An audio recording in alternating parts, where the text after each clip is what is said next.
हमने लोग ये हाँ पकड़ तो मैं सब तो बड़ा हाँ उड़ो मीरा नोंग से मी पुना ब्लैंकेट में चंगना ग्रब के बस उठो को नुई दे लाई तो मैं सब लूँगा कौन फ्लावर और दो मारे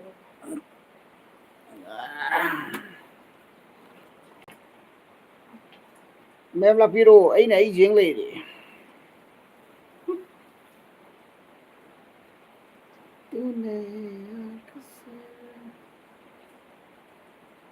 lakle Ibai Nomita Sharma Nomita Sibam hi welcome Aisa Pukrabam Pukri Mayum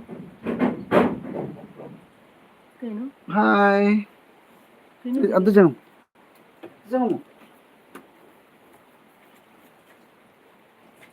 Hi Mayam lakiro कोई दाना भाई sarase है का नाम से लागते दूँगा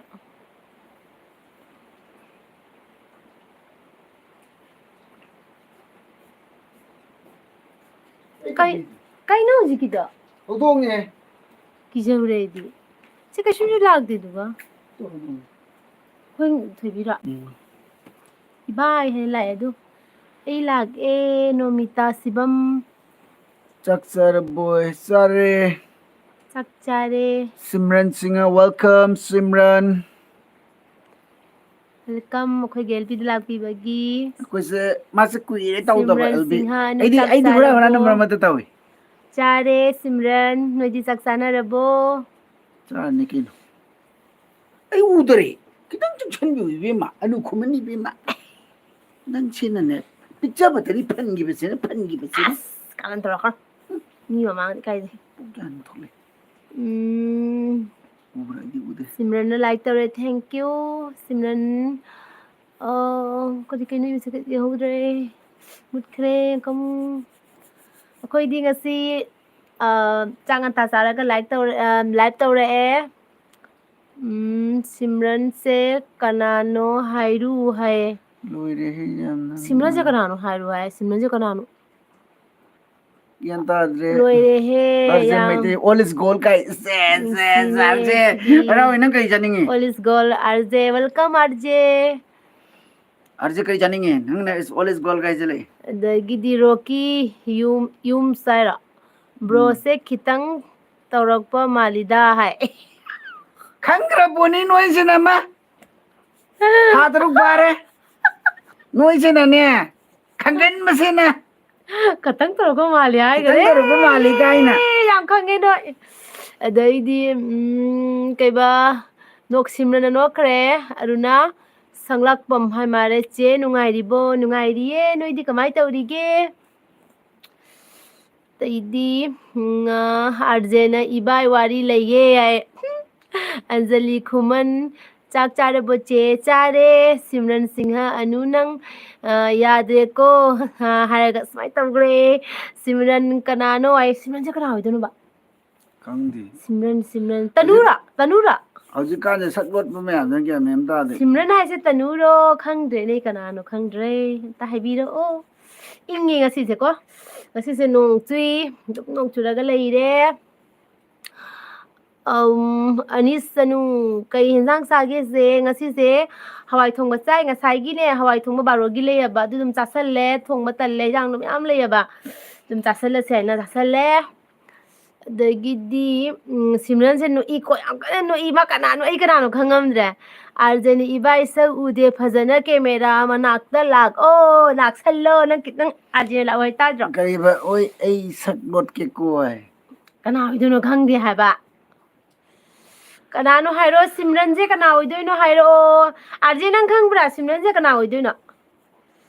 ai di khang de ni kana hoido no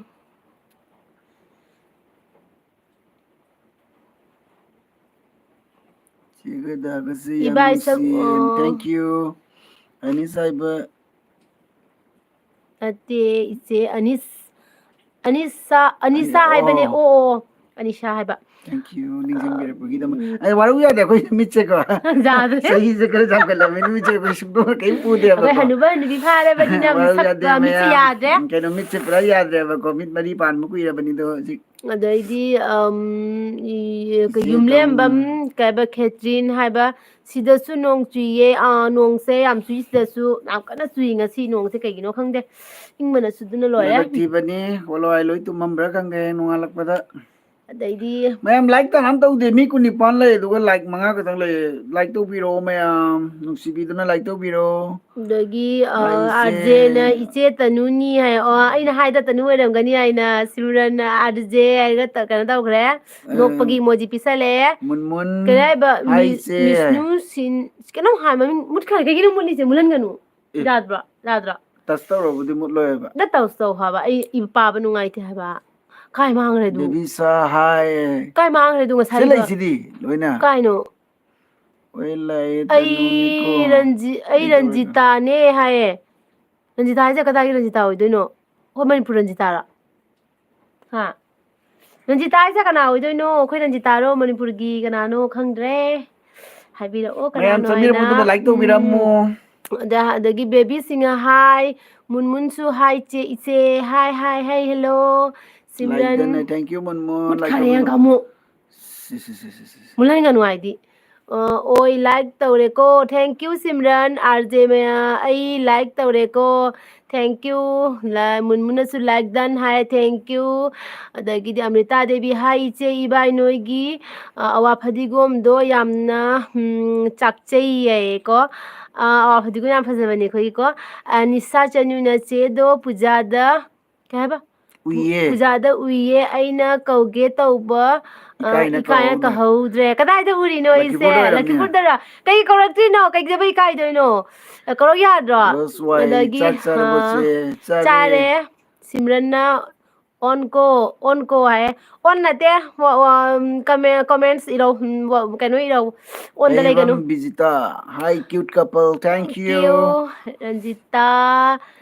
ꯀꯩ ꯍꯥꯏꯕ Lai Laimayum mayum. ꯂꯥꯏꯐꯁꯦ Life se ꯃꯌꯦꯛ mayek ꯌꯥꯝ yam ꯁꯦꯡꯗꯦ sengde. Net Net nungai tabra. ꯅꯨꯡꯉꯥꯏꯇꯕ꯭ꯔꯥ ꯍꯥꯏ ꯈꯪꯗꯦꯅꯦ Khangdi antadre. ꯑꯗꯒꯤꯗꯤ ꯁꯨꯖꯤ ꯆꯅꯨ ꯍꯥꯏ ꯏꯆꯦ ꯏꯕꯥꯏ ꯍꯥꯏ hello hello Suji Suji chanu se nauna akoya connect tawbane. Anjali ꯈꯨꯃꯟ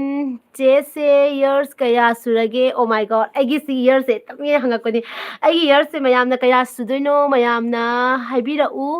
ꯑꯩꯅ ꯍꯥꯏꯗ꯭ꯔꯤꯉꯩꯗꯀꯣ ꯀꯌా ꯁꯨꯅꯤ ꯑꯝꯇꯪ ꯈꯜꯂꯒ ꯍꯥꯏꯔꯛꯑꯣ Romance sing ꯑꯟꯖꯂꯤ hi ꯑꯩꯒꯤ ꯆꯍꯤ se. ꯀꯌꯥ ꯁꯨꯗꯣꯏꯅꯣ ꯑꯝꯇ ꯈꯜꯂꯒ ꯍꯥꯏꯔꯛꯑꯣ ꯑꯩ Ay ꯍꯥꯏꯗꯣꯛꯈꯤꯔꯣꯏꯒꯦꯕ hozai ge romance ai se hozai ge oh. Thank you. Welcome Romance Anisha singer. ꯆꯅꯨ ꯂꯛꯈꯤꯄꯨꯔꯗꯅꯦ ꯏꯕꯥꯏꯅ ꯚꯤꯗꯤꯑꯣ ꯅꯝꯕꯒꯤ ꯐꯣꯟ ꯄꯥꯏꯔꯒ ꯆꯠꯈꯤꯕꯅꯤ ꯍꯥꯏ ꯑꯣ ꯀꯧꯔꯝꯃꯗꯤ ꯀꯌꯥꯝ ꯅꯨꯡꯉꯥꯏꯅꯤ ꯎꯅꯔꯝꯃꯗꯤ ꯀꯌꯥꯝ ꯅꯨꯡꯉꯥꯏꯗꯣꯏꯅꯣꯀꯣ ꯑꯗꯒꯤꯗꯤ ꯐꯥꯏꯇꯤꯡ ꯀꯥꯏꯅꯣꯁꯦ Fight angle. Fighting ꯀꯥꯏꯅꯣ angle ꯂꯩꯔ. ꯐꯥꯏꯇꯤꯡꯒꯜ ꯍꯥꯏꯔ ꯈꯪꯗꯦ Kasada yu angauba ꯕꯣꯇꯜ ꯀꯥꯏꯅꯣ ꯕꯇꯜꯗ ꯂꯨꯄꯥ 20 ꯄꯤꯕ꯭ꯔꯣ ꯕ꯭ꯔꯗꯔ ꯍꯥꯏ ꯄꯤꯗꯦꯍꯦ ꯄꯤꯕ꯭ꯔꯣ ꯈꯪꯗꯦ ꯑꯩꯈꯣꯏ ꯗꯥꯗꯤꯁꯨ ꯌꯥꯝ ꯊꯛꯇꯕꯅꯤꯅ ꯈꯪꯗꯦ ꯑꯗꯩ ꯁꯨꯖꯤ ꯆꯅꯨ Sujijanu. ꯑꯅꯧꯕ ꯅꯠꯇꯤꯌꯦ ꯀꯩ ꯍꯥꯏꯕ Deva Suji blog ꯍꯥꯏꯅ haina ꯂꯩꯔꯝꯃꯤ ꯂꯩꯔꯦꯃꯤ ꯃꯤꯡ ꯃꯤꯡ ꯑꯣꯟꯊꯣꯛꯅ ꯑꯣꯟꯊꯣꯛꯀꯦꯅ ꯇꯧꯏꯅꯤ ꯇꯧꯔꯤꯅꯤ ꯑꯣꯀꯦ ꯑꯣꯀꯦ ꯑꯣꯀꯦ ꯌꯣꯟꯊꯣꯛꯈꯤꯕꯒꯤ ꯇꯧꯏꯕꯀꯣ ꯃꯌꯥꯝ ꯀꯔꯤ ꯀꯔꯤ ꯍꯦꯟꯖꯥꯡ ꯍꯥꯎꯒꯦ ꯉꯁꯤ ꯉꯁꯤꯗꯤ ꯑꯌꯥꯝꯕꯅ ꯅꯣꯡ ꯆꯨꯔꯕꯅꯤ나 ꯕꯥꯔꯣꯗꯗꯤ ꯎꯇꯤ ꯑꯣꯏꯅ ꯇꯧꯔꯝꯃꯅꯤ ꯑꯣ ꯑꯗꯩꯗꯤ ꯑꯟꯖꯨ ꯁꯄꯝ ꯍꯥꯏꯖꯦ ꯁꯉꯥꯄꯝ ꯑꯦꯟ ꯍꯥꯏꯁꯦ ꯕꯥꯏ ꯑꯟꯖꯨ ꯋꯦꯜꯀꯝ ꯑꯩꯈꯣꯏꯒꯤ ꯑꯦꯜꯕꯤꯗ ꯋꯦꯜꯀꯝ ꯂꯥꯛꯄꯤꯕꯒꯤ ꯁꯤꯝꯔꯟꯁꯦ ꯅꯣꯛꯊꯈ꯭ꯔꯦ ꯕꯦꯕꯤ ꯀꯩ ꯍꯥꯏꯅꯣ ꯁꯥ ꯁꯥꯍꯤꯟ ꯍꯥꯏ ꯃꯥꯜꯂꯦ ꯕꯦꯕꯤ ꯁꯥꯏꯟ ꯆꯥꯔꯕꯣ ꯆꯦ ꯎꯝ ꯆꯥꯔꯦ ꯆꯥꯛ ꯆꯥꯔꯦ ꯑꯩꯈꯣꯏ ꯑꯟꯖꯂꯤ ꯈꯨꯃꯟꯅ 30 ꯌꯔꯁ ꯀꯩꯅꯣ ꯑꯟꯖꯂꯤ ꯈꯨꯃꯟꯅ 30 ꯌꯔꯁ ꯆꯨꯝꯕ꯭ꯔꯣ ꯆꯦ ꯆꯨꯝꯗꯣꯔꯦ ꯅꯣꯛꯅꯤꯡꯉꯦ ꯌꯥꯝꯅ ꯆꯦ ꯚꯤꯗꯤꯑꯣ ꯀꯔꯥꯏꯕ ꯊꯥꯕꯦ ꯂꯥꯏꯁ꯭ꯔꯝ ꯑꯣꯠ ꯍꯥꯏꯔꯣ ꯀꯩꯅꯣ ꯆꯦ ꯍꯣꯏ ꯚꯤꯗꯤꯑꯣ ꯌꯥꯝ ꯅꯨꯡꯉꯥꯏ ꯃꯨꯛꯕꯥꯡꯁꯨ ꯑꯞꯂꯣꯗ ꯑꯃꯠꯇ ꯀꯩꯅꯣ ꯑꯃꯠꯇ ꯆꯤꯊꯗꯅ ꯌꯦꯡꯖꯩ ꯃꯨꯛꯕꯥꯡꯁꯨ ꯑꯞꯂꯣꯗ ꯇꯧꯕ ꯉꯥꯏꯖꯔꯤ ꯂꯚꯁ ꯐ꯭ꯔꯣꯝ ꯃꯅꯤꯄꯨꯔ ꯊꯦꯡꯛ ꯌꯨ ꯑꯩꯒꯤ ꯑꯦꯜꯄꯤꯗ ꯂꯥꯛꯄꯤꯕꯒꯤ ꯑꯩꯈꯣꯏꯒꯤ ꯆꯦꯅꯦꯜꯕꯨ ꯅꯨꯡꯉꯥꯏ ꯍꯥꯏꯕꯒꯤꯗꯃꯛꯇ ꯊꯦꯡꯛ ꯌꯨ ꯁꯤꯝꯔꯟ ꯁꯤꯝꯔꯟ ꯁꯤꯡ ꯎꯏ ꯑꯟꯖꯨ ꯍꯥꯏꯅ ꯀꯧꯔꯦ ꯁꯤꯝꯔꯟꯅ ꯑꯟꯖꯨꯗ ꯎꯏ ꯑꯟꯖꯨ ꯍꯥꯏꯌꯦ Arjena kari injang ge anu iche. Hawai thongba. Masai hawai thongba chasale. Masai barogi ne. Phung saba hawai. Masai baro da thongba phung saba hawai. Adu ina chasale khoi di laira banina baro da thongba enjang do nunghanga chasali. Nunghanga thongba enjang do nongala ka Inamaga chai. dadaga sinju bora cha Ahibam bizita. amta mukbang to bira o singju ga bora ga torake ko nongma. Adagidi Anjuna Simran haraga nokpa emoji thajalle. Chak charabu Anjuna kay insang sage se akhoi ngasi hawai thongba chai Roman Singha ibai se yamna phagi ai yam Ranjita ne je. akhoi Ranjita ni ne.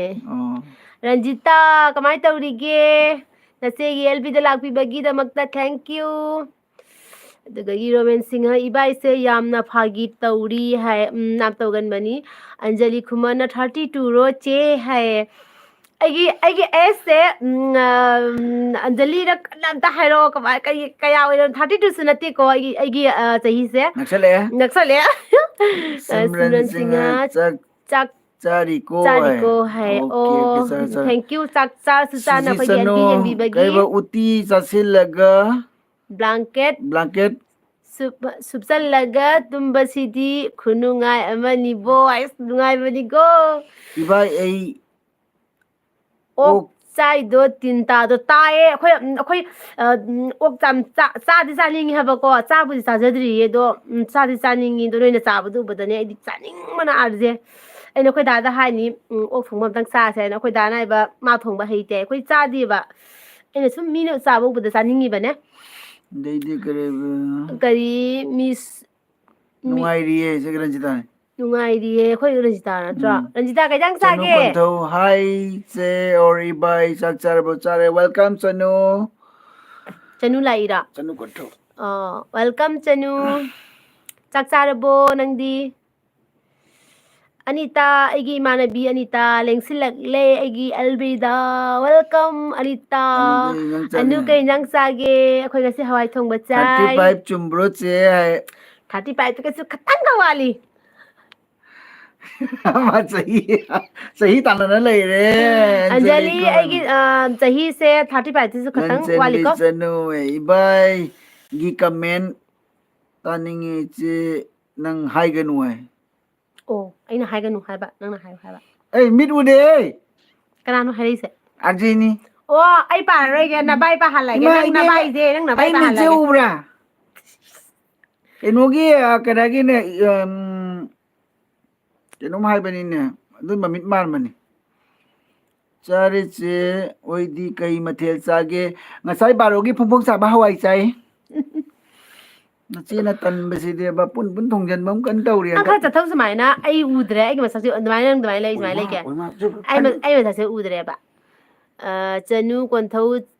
chare che hoi di kai mathel chage akhoi di ngasi hawai thongba chai Anita gi mathel bungdo chak yam bijawai nang pau se raje nang parawai bungdo chak yam bijau phuri pokhai dana bai cha jam bijawai ro New Year family party block ki jen thong bado amta chamina ningi ibai ga New Year zaure New Year da sasi ko New Year da Suji Chanu na kraiba nong ta banina net nungai ta banina sauninge oi ne jam na chapro khangde ne nakuta dumai tau na ta ude ne da nang bu kai dawrage ne nakuta sa ga kai no hai bani da ai mai jana da ji nungai ji din astan ga da ai masak chapda udre haba mamma me haba Suji Chanu ka dai no kai no arje o ti yam ina o gam zau de hai do di bai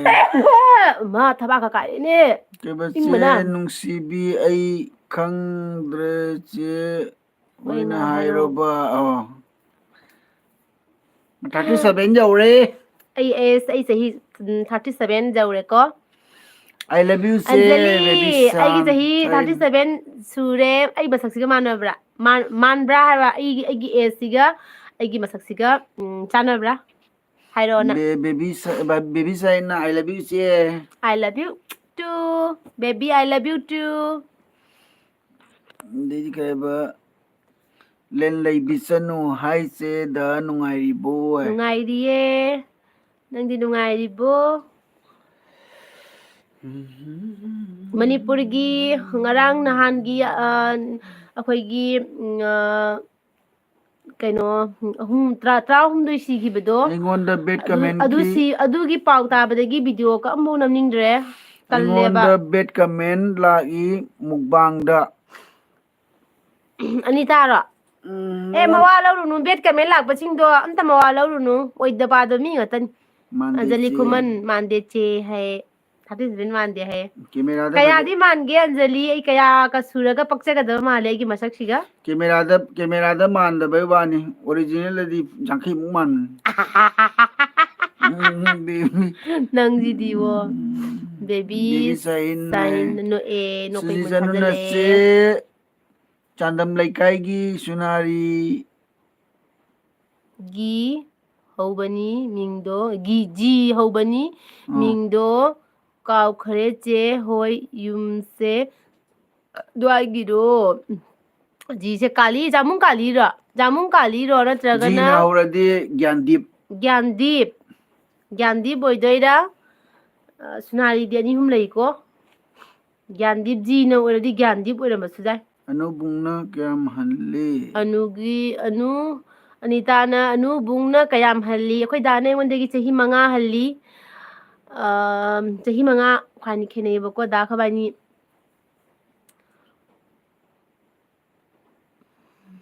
ni epic pana pham saung lo gre me mo chingsa lo jara nang namai do waro za de mamai di samaina haidorok pa jai dana nang nai tam smai chap sal sai nai tam le raga di ugadra mina Merina Sharma aiga chahi manai anu se imanabi oire hai khoi sahi khagzam zarabani da wakhalna sum angang oina khanjaba do sahi di dum nong magi dum hau hi dana sahi di adau sangre do wakhan si di dum wakhan je angang oina sum leire adai di le leibi chanu lan leibi hara le leibi hara le bisanu che hoi se kailam dagino khangdabagi hangbane akhoi se kasar gini kasar jangnam lakai haiba mafam dugini chanu konthau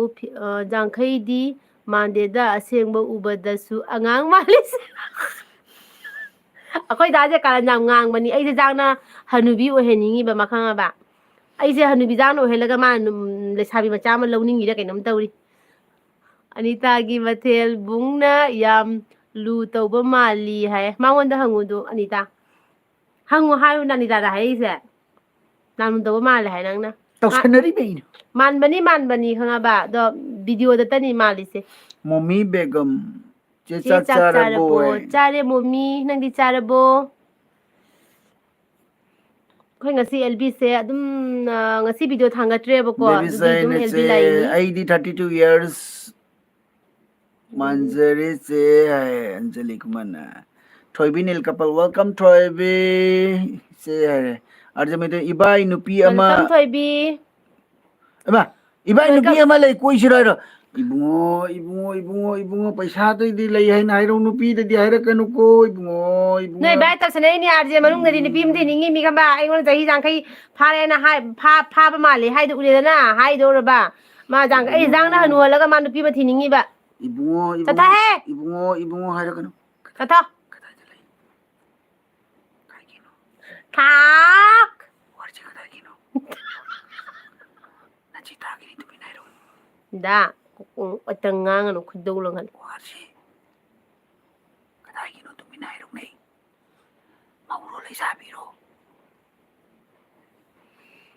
ibai nupi ama le Anita aidi angangi wakhal dumaina ni aduni angangi wakhal khal aiso angangi wakhal khal laga lei hoi Mommy begam yam siye hoi chare hai arje hoi kari halo aisto jet toni aistu jet tu ni hai kaino hai Rita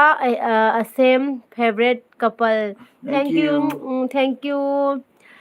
ꯊꯣꯏꯕꯅꯤ ꯑꯗꯒꯤꯗꯤ couple ꯂꯒꯦ ꯔꯤꯇꯥ ꯑꯩꯈꯣꯏꯒꯤ LBꯗ ꯂꯥꯛꯄꯤꯕꯒꯤꯗꯃꯛꯇ ꯊꯥꯒꯠꯆꯔꯤ. ꯇꯧꯕꯤꯌꯨ ꯍꯥꯏꯔꯒ ꯇꯧꯕꯤꯗꯦ. ꯀꯩ ꯍꯥꯏꯕ ꯏꯆꯦ ꯏꯆꯦ share ꯇꯧꯕꯤꯌꯨ ꯍꯥꯏꯔ ꯇꯧꯕꯤꯗꯦ. ꯇꯧꯕꯤꯌꯨ ꯑꯗꯨꯗꯤ ꯍꯥꯏꯔꯒ ꯇꯧꯕꯤꯗꯦ ꯍꯥꯏ. ꯄ꯭ꯔꯣꯕ꯭ꯂꯦꯝ ꯈꯔ ꯂꯩꯇꯧꯔꯤꯅꯦꯀꯣ. ꯊꯣꯏꯕ ꯅꯤꯂꯤ ꯀꯄꯜ ꯀꯣ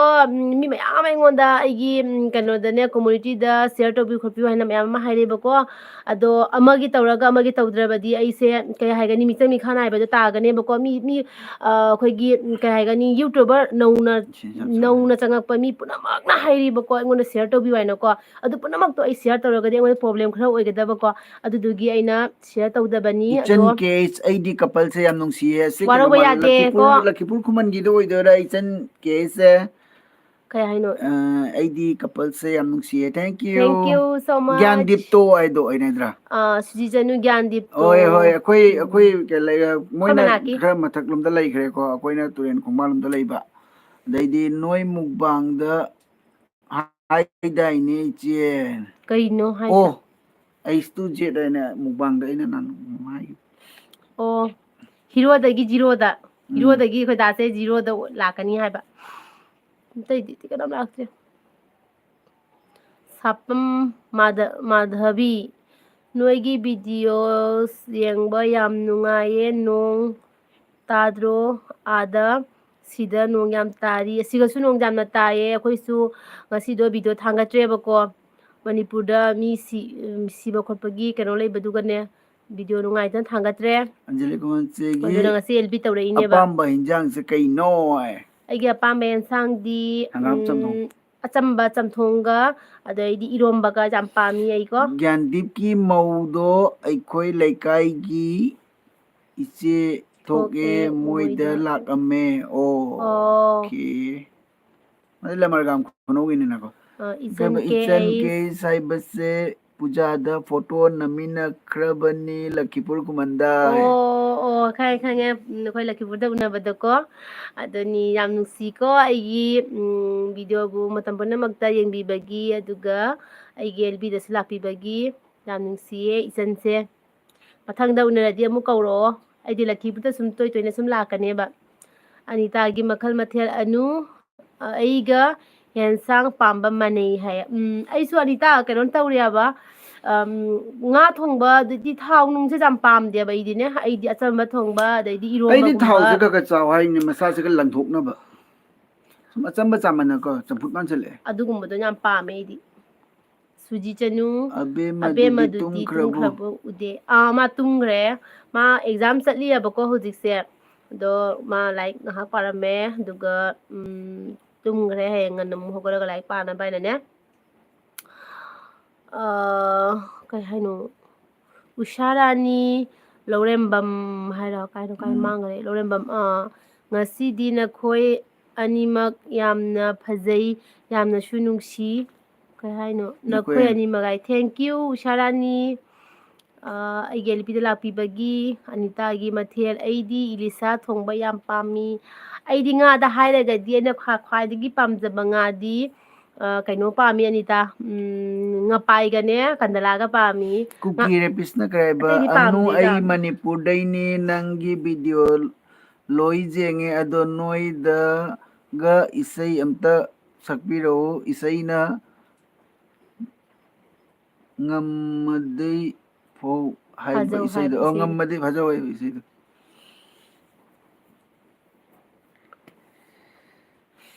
ꯑꯅꯨ ꯑꯩ ꯃꯅꯤꯄꯨꯔꯗꯩꯅꯤ. ꯀꯨꯀꯤꯔꯣ? ꯅꯠꯇꯦꯍꯦ ꯃꯩꯇꯩꯅꯦ. ꯀꯨꯀꯤ ꯑꯩꯒꯤ ꯔꯦꯄꯤꯁ ꯊꯣꯟꯕ ꯋꯥꯅꯤ. ꯑꯣ. ꯉꯝꯃꯗꯤ ꯐꯥꯖꯧ ꯊꯃꯣꯏꯒꯤ ꯇꯦꯂꯪꯒꯥ. ꯇꯦꯂꯪꯒꯥꯒ ꯂꯣꯏ ꯇꯠꯈ꯭ꯔꯦ. ꯂꯪꯆꯥꯛꯇ ꯀꯤꯁꯤ ꯀꯤꯍꯧꯗꯅ ꯊꯥꯔꯕꯅꯤ. ꯀꯅꯥ ꯇꯥꯟꯅꯔꯨꯗꯣꯏꯅꯣ? ꯇꯠꯈ꯭ꯔꯦ. ꯋꯥꯈꯜꯒꯤ ꯑꯇꯤꯌꯥꯗ.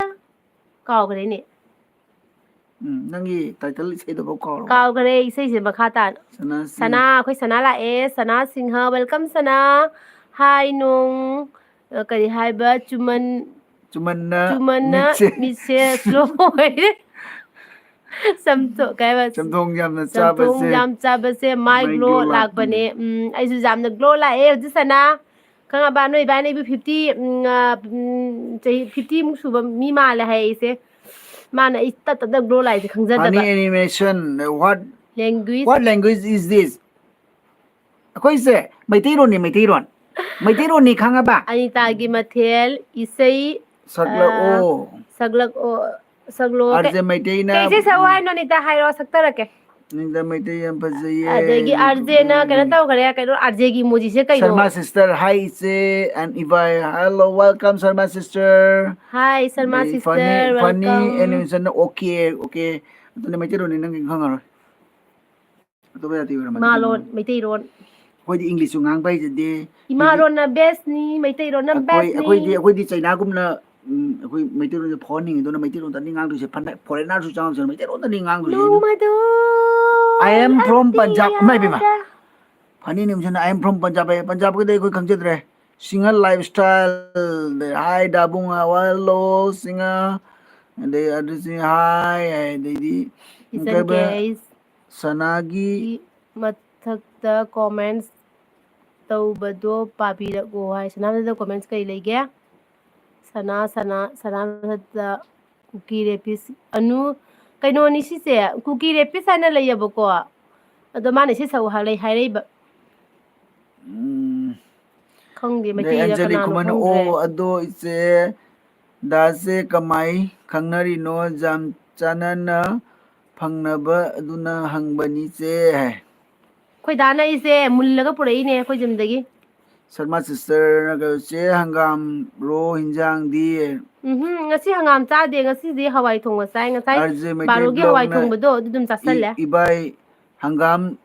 leirebo leirine hangam yam leiri arje nangna bo odi ne pirak pa ya bana na guwahati duga leirabin lap pe kamai pirakani duni kyam di pijaningi khangbra sana kreba aidi chamthong chabaga glo lagli thau chabaga kasanli hai chumi thau jam cha ba se kaisu phatte hasang da phatte ha dei de kreba Anita Maitaina tumbin jia jae kaise sagoi asi sai sa oi pesa bang dadi sa oi tumbin jia jae funny animation again. What is your name? My name is Bung Thok Thak. My name is Bung Thok Thak. Sharma sister na chenang angang macha malage ko che yamajalakanu ne noibu ketha ba henjalakani ne be macho nungsi bicho anu buka ka thiti ngangau ne what is your name ta hai What is your name? dana english ka lon tho ngana english to My name is Bung Singh and her name is Anuprada Anukuman. You know Anukuman? No? Yes, my name is Adudi Kangani Akwina de Makata Bang Hakanu. Sharma sister ketha sanu hai ayah dada ke di kanada ke de natra Sharma Funny name is nice name. Ma, Bungi Tuk Tak, nice name. Thank you, welcome. And then ja anu di pura singer ne khonjel sidi ngauzai hai thank you so much daidi anjali la parauni da kaidorage nang Adai de Kaiba Lakshmi Khetri Mayumna No any thank you. Anjali Kuman Luhongba Chahi Kayam surage che akhoi ji chahi 15 years handak complete oi khira handak April dare 15 years complete oi khare da pani ki yes I know Anukuman badang da sana sing ibai ki uwa do ta mo to no de chama ani ta gi se sa di da se hai to is adi se to faza तुम बिन जिया जाए कैसे कैसे जिया जाए तुम बिन सदियों से लंबी है रात सही कमेंट पढ़ रहे हैं करब इचन केस ना तामो से याम चंबसे नुंसी अमदी जेसु perfect couple Thank you. Salary member trading se na khoi adu da su trading adum kobra koi se kana nungsuk hai ba ko trading do koi se kana nungsuk hai Sharma se mi konu me kaha hu do ningsing hai bai uraga मैं कौन हूँ मैं कहाँ हूँ Đây comments ma'am tha mayam daro. punamak chanbiduna like tawdaba kangpusing like tawsanbiu dinda kaida phatte aduna like to kane khubi na swai le bidakna aduna tik tik tik na nambiu ko China mayam la o. ai English lon thara rause Che nangi purito kai ngaure. Aingonda pithorak o ai. Anika gi Asi purito fazabani ko Sarma. Aisi jam pa. Anika gi matel na kai ba anu ma khon jam phajaye phajabani mai makhodi man na ayung thin da sakpada na san manga to thibang da nga si bau da na san kunthra mu su da ko kun dai mangi ba Ma kai ba nu ne. sama sister like tawre comment adum pining duna lei re se hai piro ichan myam piro comment jam tha daro nang ja haining ba ining no sai sau da ra kan ko sona hui ga lo mang ra RJ na kai hai ba aigi comment loi skip tawre kana tawino ai taw de pai RJ nang nga Paris di loi na RJ nang sona kai chalu ra na thi bai chalu ra ga man e nang na thi bai chang ra ko ni pak re Anita ai like tawre bungna hai ba dai ningchang le ai adu ne ba chaga like to bi ko e ase se yam phat ba ki no ni ko jana di ki no comment ni batan mani ma jengam ba jai to ma di comment di rak yam tan gan bani da nga sana comment ni jadro nang ujat chala bona le yang mane comment i batan dai Sarma santhi kano santhi phangre aya ine kai no santhi phangre sa santhi bang dre bai na o santhi phangre ro oi santhi hai ta RJ ना करी ऊपर में देखो भाई ऊपर में क्या है ऊपर में क्या है हवा है सनशाइन सनशाइन चाचारबो चारे सनशाइन नोदी चारबो ताहौरे है कनगिनो ऊपर RJ में तेरा ऊपर में क्या है ऊपर में ऊपर मागिनो जिंग जी वाई बन ओ ऊपर में क्या है ऊपर दो बाग लेना दिल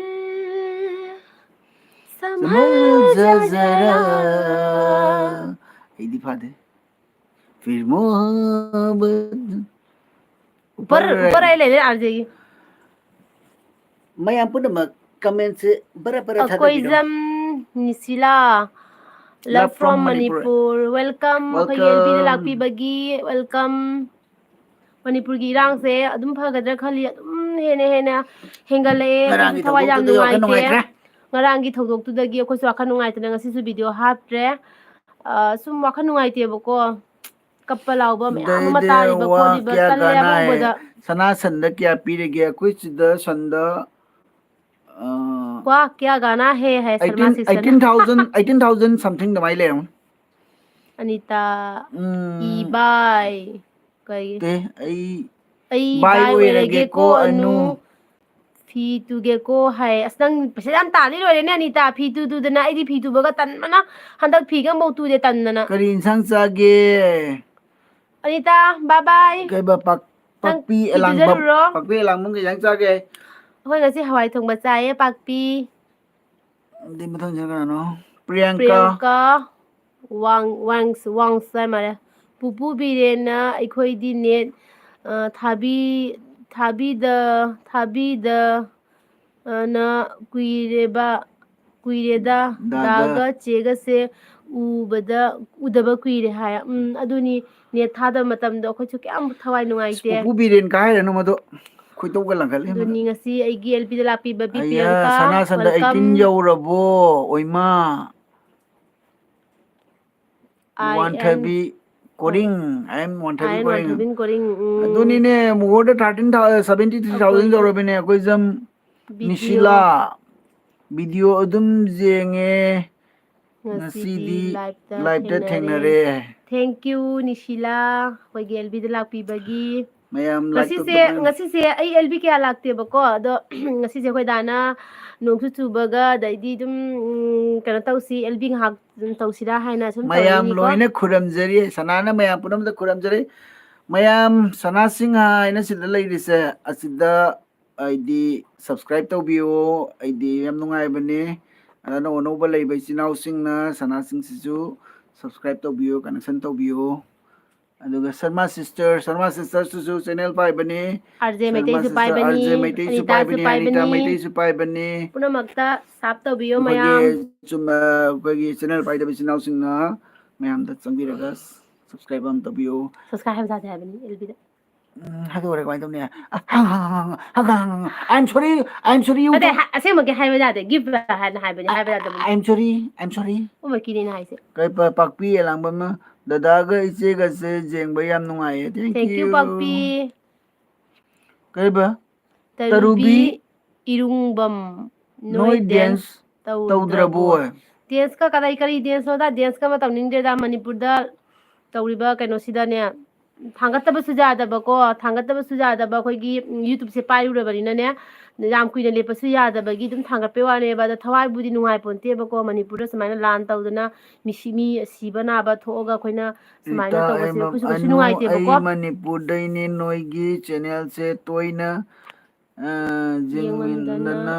मंगदा नोय mangdan अनि noi नोंगम उरिबा हाय ओय मा क्या नुसिबिनो गोइदा थैंक यू रीता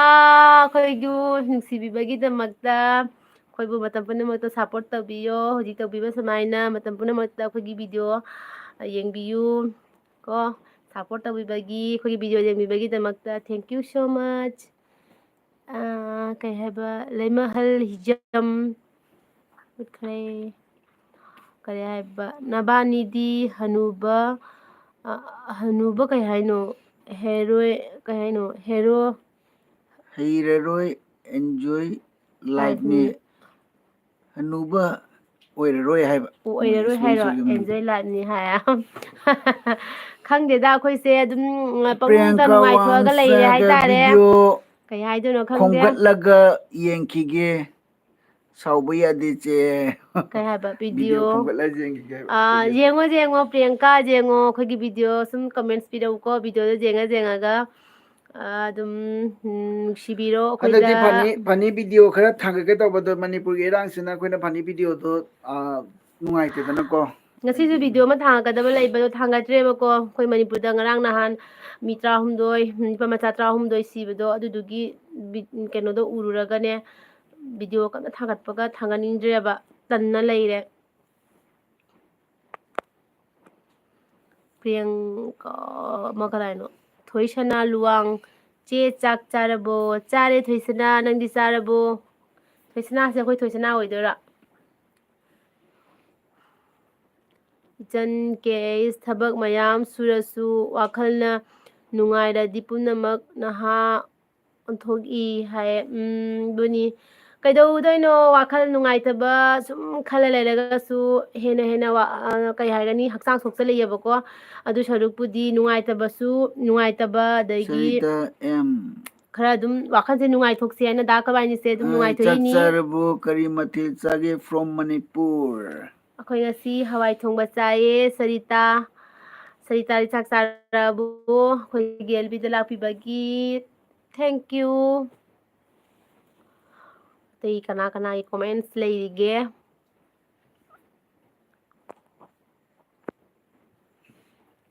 कोई के arje kai chakrage खंगदेने arje कमेंट्स इरो मयाम करी come करी here कमेंट्स come here इहबा इबिरो ai english lo rause अखोइदा जहा हंगनिंगबा दुम लेरगसु दुम हंगबिरो बको हंगनिंगबा दा खवाइंदा हंगनिंगबा लेरसु दुम हंगबिरो कशुम ai काइदे nangora dudi wanga ka hange mit udra kanda je tum dalang wai lengane सा कमाई लेंदो दुम ima tv cookie nairase yamba iche mutkiba tare फुरुपसे अदुनी हौजी अखोइ वाक थवाइ जाम नुंगाइते अखोइ कसारदा लेरसुको थवाइ जाम नुंगाइते को इमा लेबा मणिपुर तविसे आदि कई हाइदोनो खंगदेदा तवम खंगदेबा अखोइसु अखोइ सिगा लेजरसु अखोइसु नुंगाइफम खंगदेबको अर्चना सिंह चे केनोम हांगे हंजगे जे होय से कई सागैनो है अखोइने अर्चना हुयामनिको अखोइ दागी सागैनो हुयाम दगिदि अइना अइगी पामदना कोइजम दो कोइजमदगी हुयामदा योंगैनेबको सना सिंह के कमेंट पीद्रसु तारी को नंग कमेंट्स खा पिरौ सना Ichanna aisu Manipurdagine Lakhipurda yum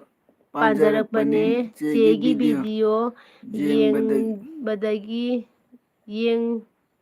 yengubadagi nungsibana hai ichan nang adumana nungsibirido kyam harauri akoina thoisana khangda loanaga che chare chare che che nahalmuk nahalmuk lafu ironba mukbang tawbirako haibadone tawbirako tawbirakhibagi yamna harawe hai o aduni lafudo ko thi thiraga tawrakpanebako kaya sanana ke 12 December ke program loy domdo leibra akoy domda sida leite akoy lay sida leite haiduni ko akoy sida doma program dam budi tawba ke tawribako adune ko yam sounding se ko ge organization amam tholak pase ama magalik jel manadi manada ba sounding eda dona talle haning de Anjali Sharma hi mayam akoy Anjali lae inaw nupi Anjali lae mayam da Anjali na hi tawre Mitchell again dabong welcome chenu Anjali ngasi ay GLP da lagpibagi 12 December se nupi lan se nupi lan haina dum keno thoe de nupi gi nupi dai namu thoe khangde maitei ani thok pase ani thok pase se amai haina de koi ase dau ani lan thopase thowaningdebako pulhaningi do hojik nupi lanse khangde kamai tawdeba achum khangde maran thi da bi de ko amakatang only organization Michel amatang thaminge Takena Dabung Chenu hi Michel ay welcome na lapi bagi archana singh thank che khoi you ga sagai manare Archana Singa che ay khoi ga sagai manare hai o koijam manai ra ay pam da koijam ni ko koijam lo Archana nangsu koijam ra huyam ra huyam na khoi da hoigi koijam na akhoi aigi pam da khongjing hoi nang hobra hane hobra hauge taw wakalgi sina kari Sarita emna jenam thongba chabirago mathangda jenam thongba se kamai chadono Sarita ai khangde ni kamai jenam thongba chage ai khoi jinam jole thong do oi jenam thongba je ai kamai chabuno khangde ni jenam thongba charo wai so haire bako comment sa do aina khali bane jenam se kamai thongba chadoino aina khali ba tang hairo khangadi ne kamai net se ke thongga dora chadoino aina khangge tawri se anjali chingthak ta laibe ni Anjali Sharma net se kaidawrabano khangde tawri se haye net nungaitraba Anjali Sharma che duga nong tabro hojik nong tai ne nong ta de hojik nong churi Artana Singha natte huyam ni che huyam nai ne Artana se na ke masmara gi oidora Artana se kai archana gino se masmara gi oidora mas maragi ra kadai gino Artana nang masmara gi natraga silba gi ra natraga kamanga da di oira oirora Anjalina Sarita Janam Kamai Thongdoiba Hana Anjalina su hange Sarita da Janam Kamai Thongdoino hairo aina amtang hairo Sarita like dan tawzare che Thank you Anjali gyan ta ba ngang Anjali na wada phone torakana kai toraga torakradi ma kan na homo kan thi Ai di kano- homo kan na phone kan thori Ai ta- anjali eng dagi homo sar ni nate haba ai na nangi ai phone je jaru je ba khangra du nang number do number punamak dele ni number ambau laite ba ambu loina number pun mangre ba aduduna nang number su jaru di ba ngonda ne adugi nang na tawsalo ba ngonda adu number do laite ba ngonda huji nangi adugi ne ba ina hai sei oi Anjali nangi ni hero do video ja kholo jam nungai ngo mana ko angang ga hoigi ngang baga haitraga tawdo agi acting do jam nungai ba nang video kana taw khudingi ja kholo comments thadarakte kama kanam bhau Anjali na haiba khuman na kai o khuman jina khoi kaino ano khuma na yek jek ni khoi da gi jek ni khuman je ko akhoi ni pamda jek sining thouja akhoi han ni thaja te luang lai jibo ai kau thukri ni ibma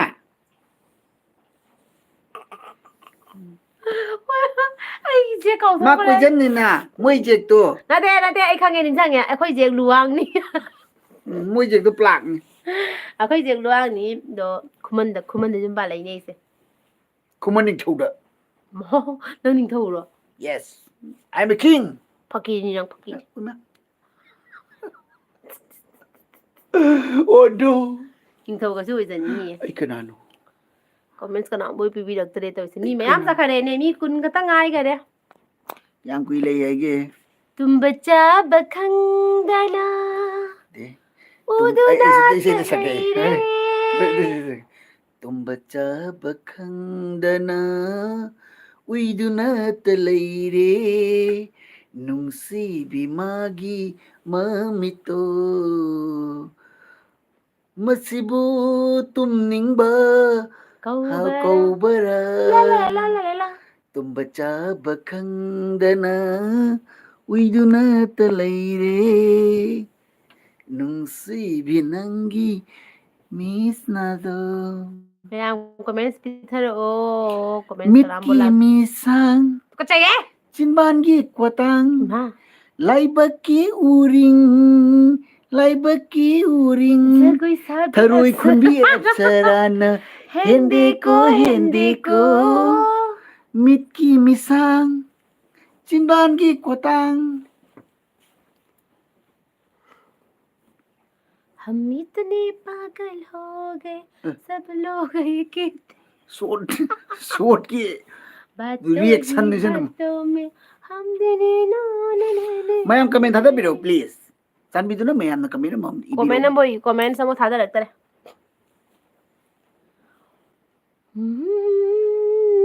मैंने comment में देखा कोई सक माई खजी होश कदा कई show गया comment रहती है कमेंट रहती है ना माई नहीं ना मैं कहीं पके जाऊं मुझे कई ऐसे ऐसे मुंह पे मुंह पे अरे मुंह पे ना ऐ कहीं पके जाए मीना कमेंट था लगती है माई दाकी दांगा तो नहीं माई नहीं नहीं नहीं यार नक्सला कनो मीना लोग खांगी नहीं ना यूरिंग में आंद क्या है ताज कोई साबी अप्सराना हिंदी को वेलकम कमेंट्स यहाँ कमेंट्स आता रहो कमेंट्स हमको इधर रखते रहे क्या कोई इधर मैं ब्लैंकेट में जगह बनी दिदा के दासी का मैं तो मिसर की बकाऊं दी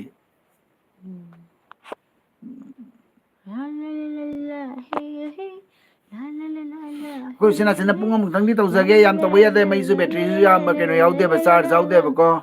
अदना अइना ख्वाइदे ngay जगह से यूट्यूबर पने याम लागते कोई नहीं संग दबनी ना रेबिता लागते याम लागते मेहंदी लगा के यू शर्माना प्यार आ गया रे प्यार कमेंट प्लीज ऐसा हो रहा इंग्लिश लो दिन मतलब बैठा सारनी को थोड़ा English welcome to my live stream. Welcome everybody coming in my live and enjoy your blanket in motorcycle. Enjoy toting. And now the time is night. Today is very cool because today is falling the rain and now weather is the down of the 21 degrees Celsius. And now I'm coming from America to San America. Ma, why? Comment is not coming into your way. Why? Comment is not coming. Ni jadi je kan dorong ni kaza ba. Ha. Ni jadi bung borong ni koi ni jadi ba kan dorong. Ni jadi di mi keno ni full ni keno. Ni ro di je do di keno. क्यों होता है दिल I check तो कना हम आज आई mobile ले जाना प्यार आ गया रे कनाम के कमेंट्स लागते तो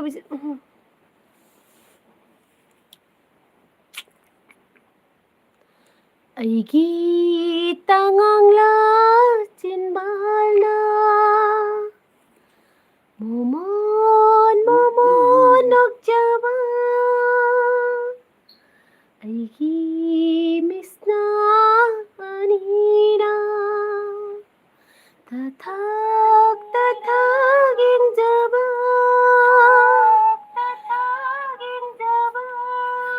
ꯅꯪꯒꯤ ꯊꯃꯣꯏ कमेंट हम लाग रहे bây giờ muốn làm cái người bảo là ma कोई कमेंट ले जाले मैंने mình chơi cái là gì cái nó ma कोई कमेंट ले जाले मैंने आ जो ले भेज दिया ठीक है नहीं ना ai na na na ni na na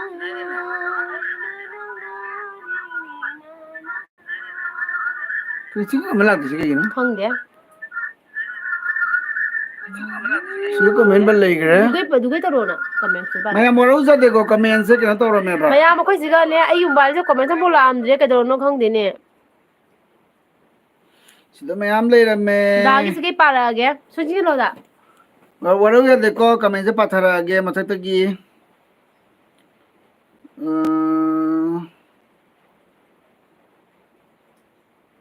Kradin. Ai mayam. Kuman na kai se lai na. Sana kai ba ai ga sagai manaba kana yauge hai. Adudai di sarita em na kupna soiraga badam hapo thangjing hapo alu hapo bori hapo aduga yenam do munna ngauraga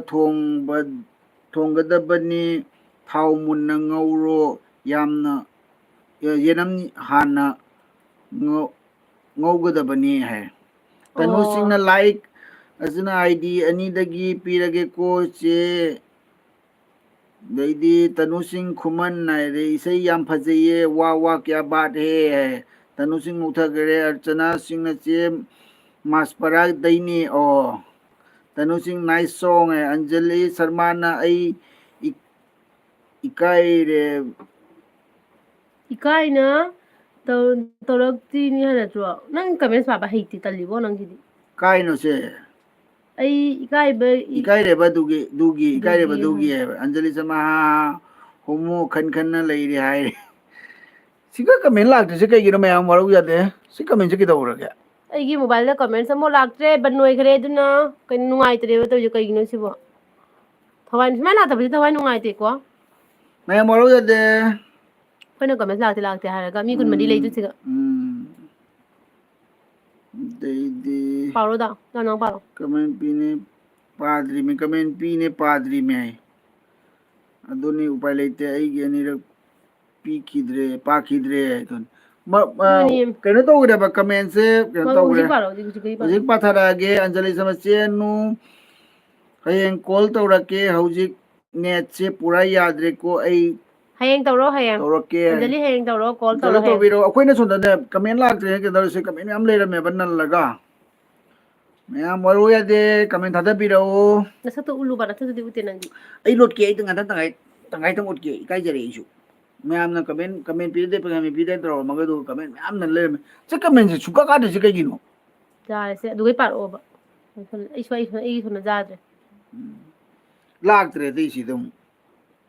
sauna ba kan mi tai ba da ngai re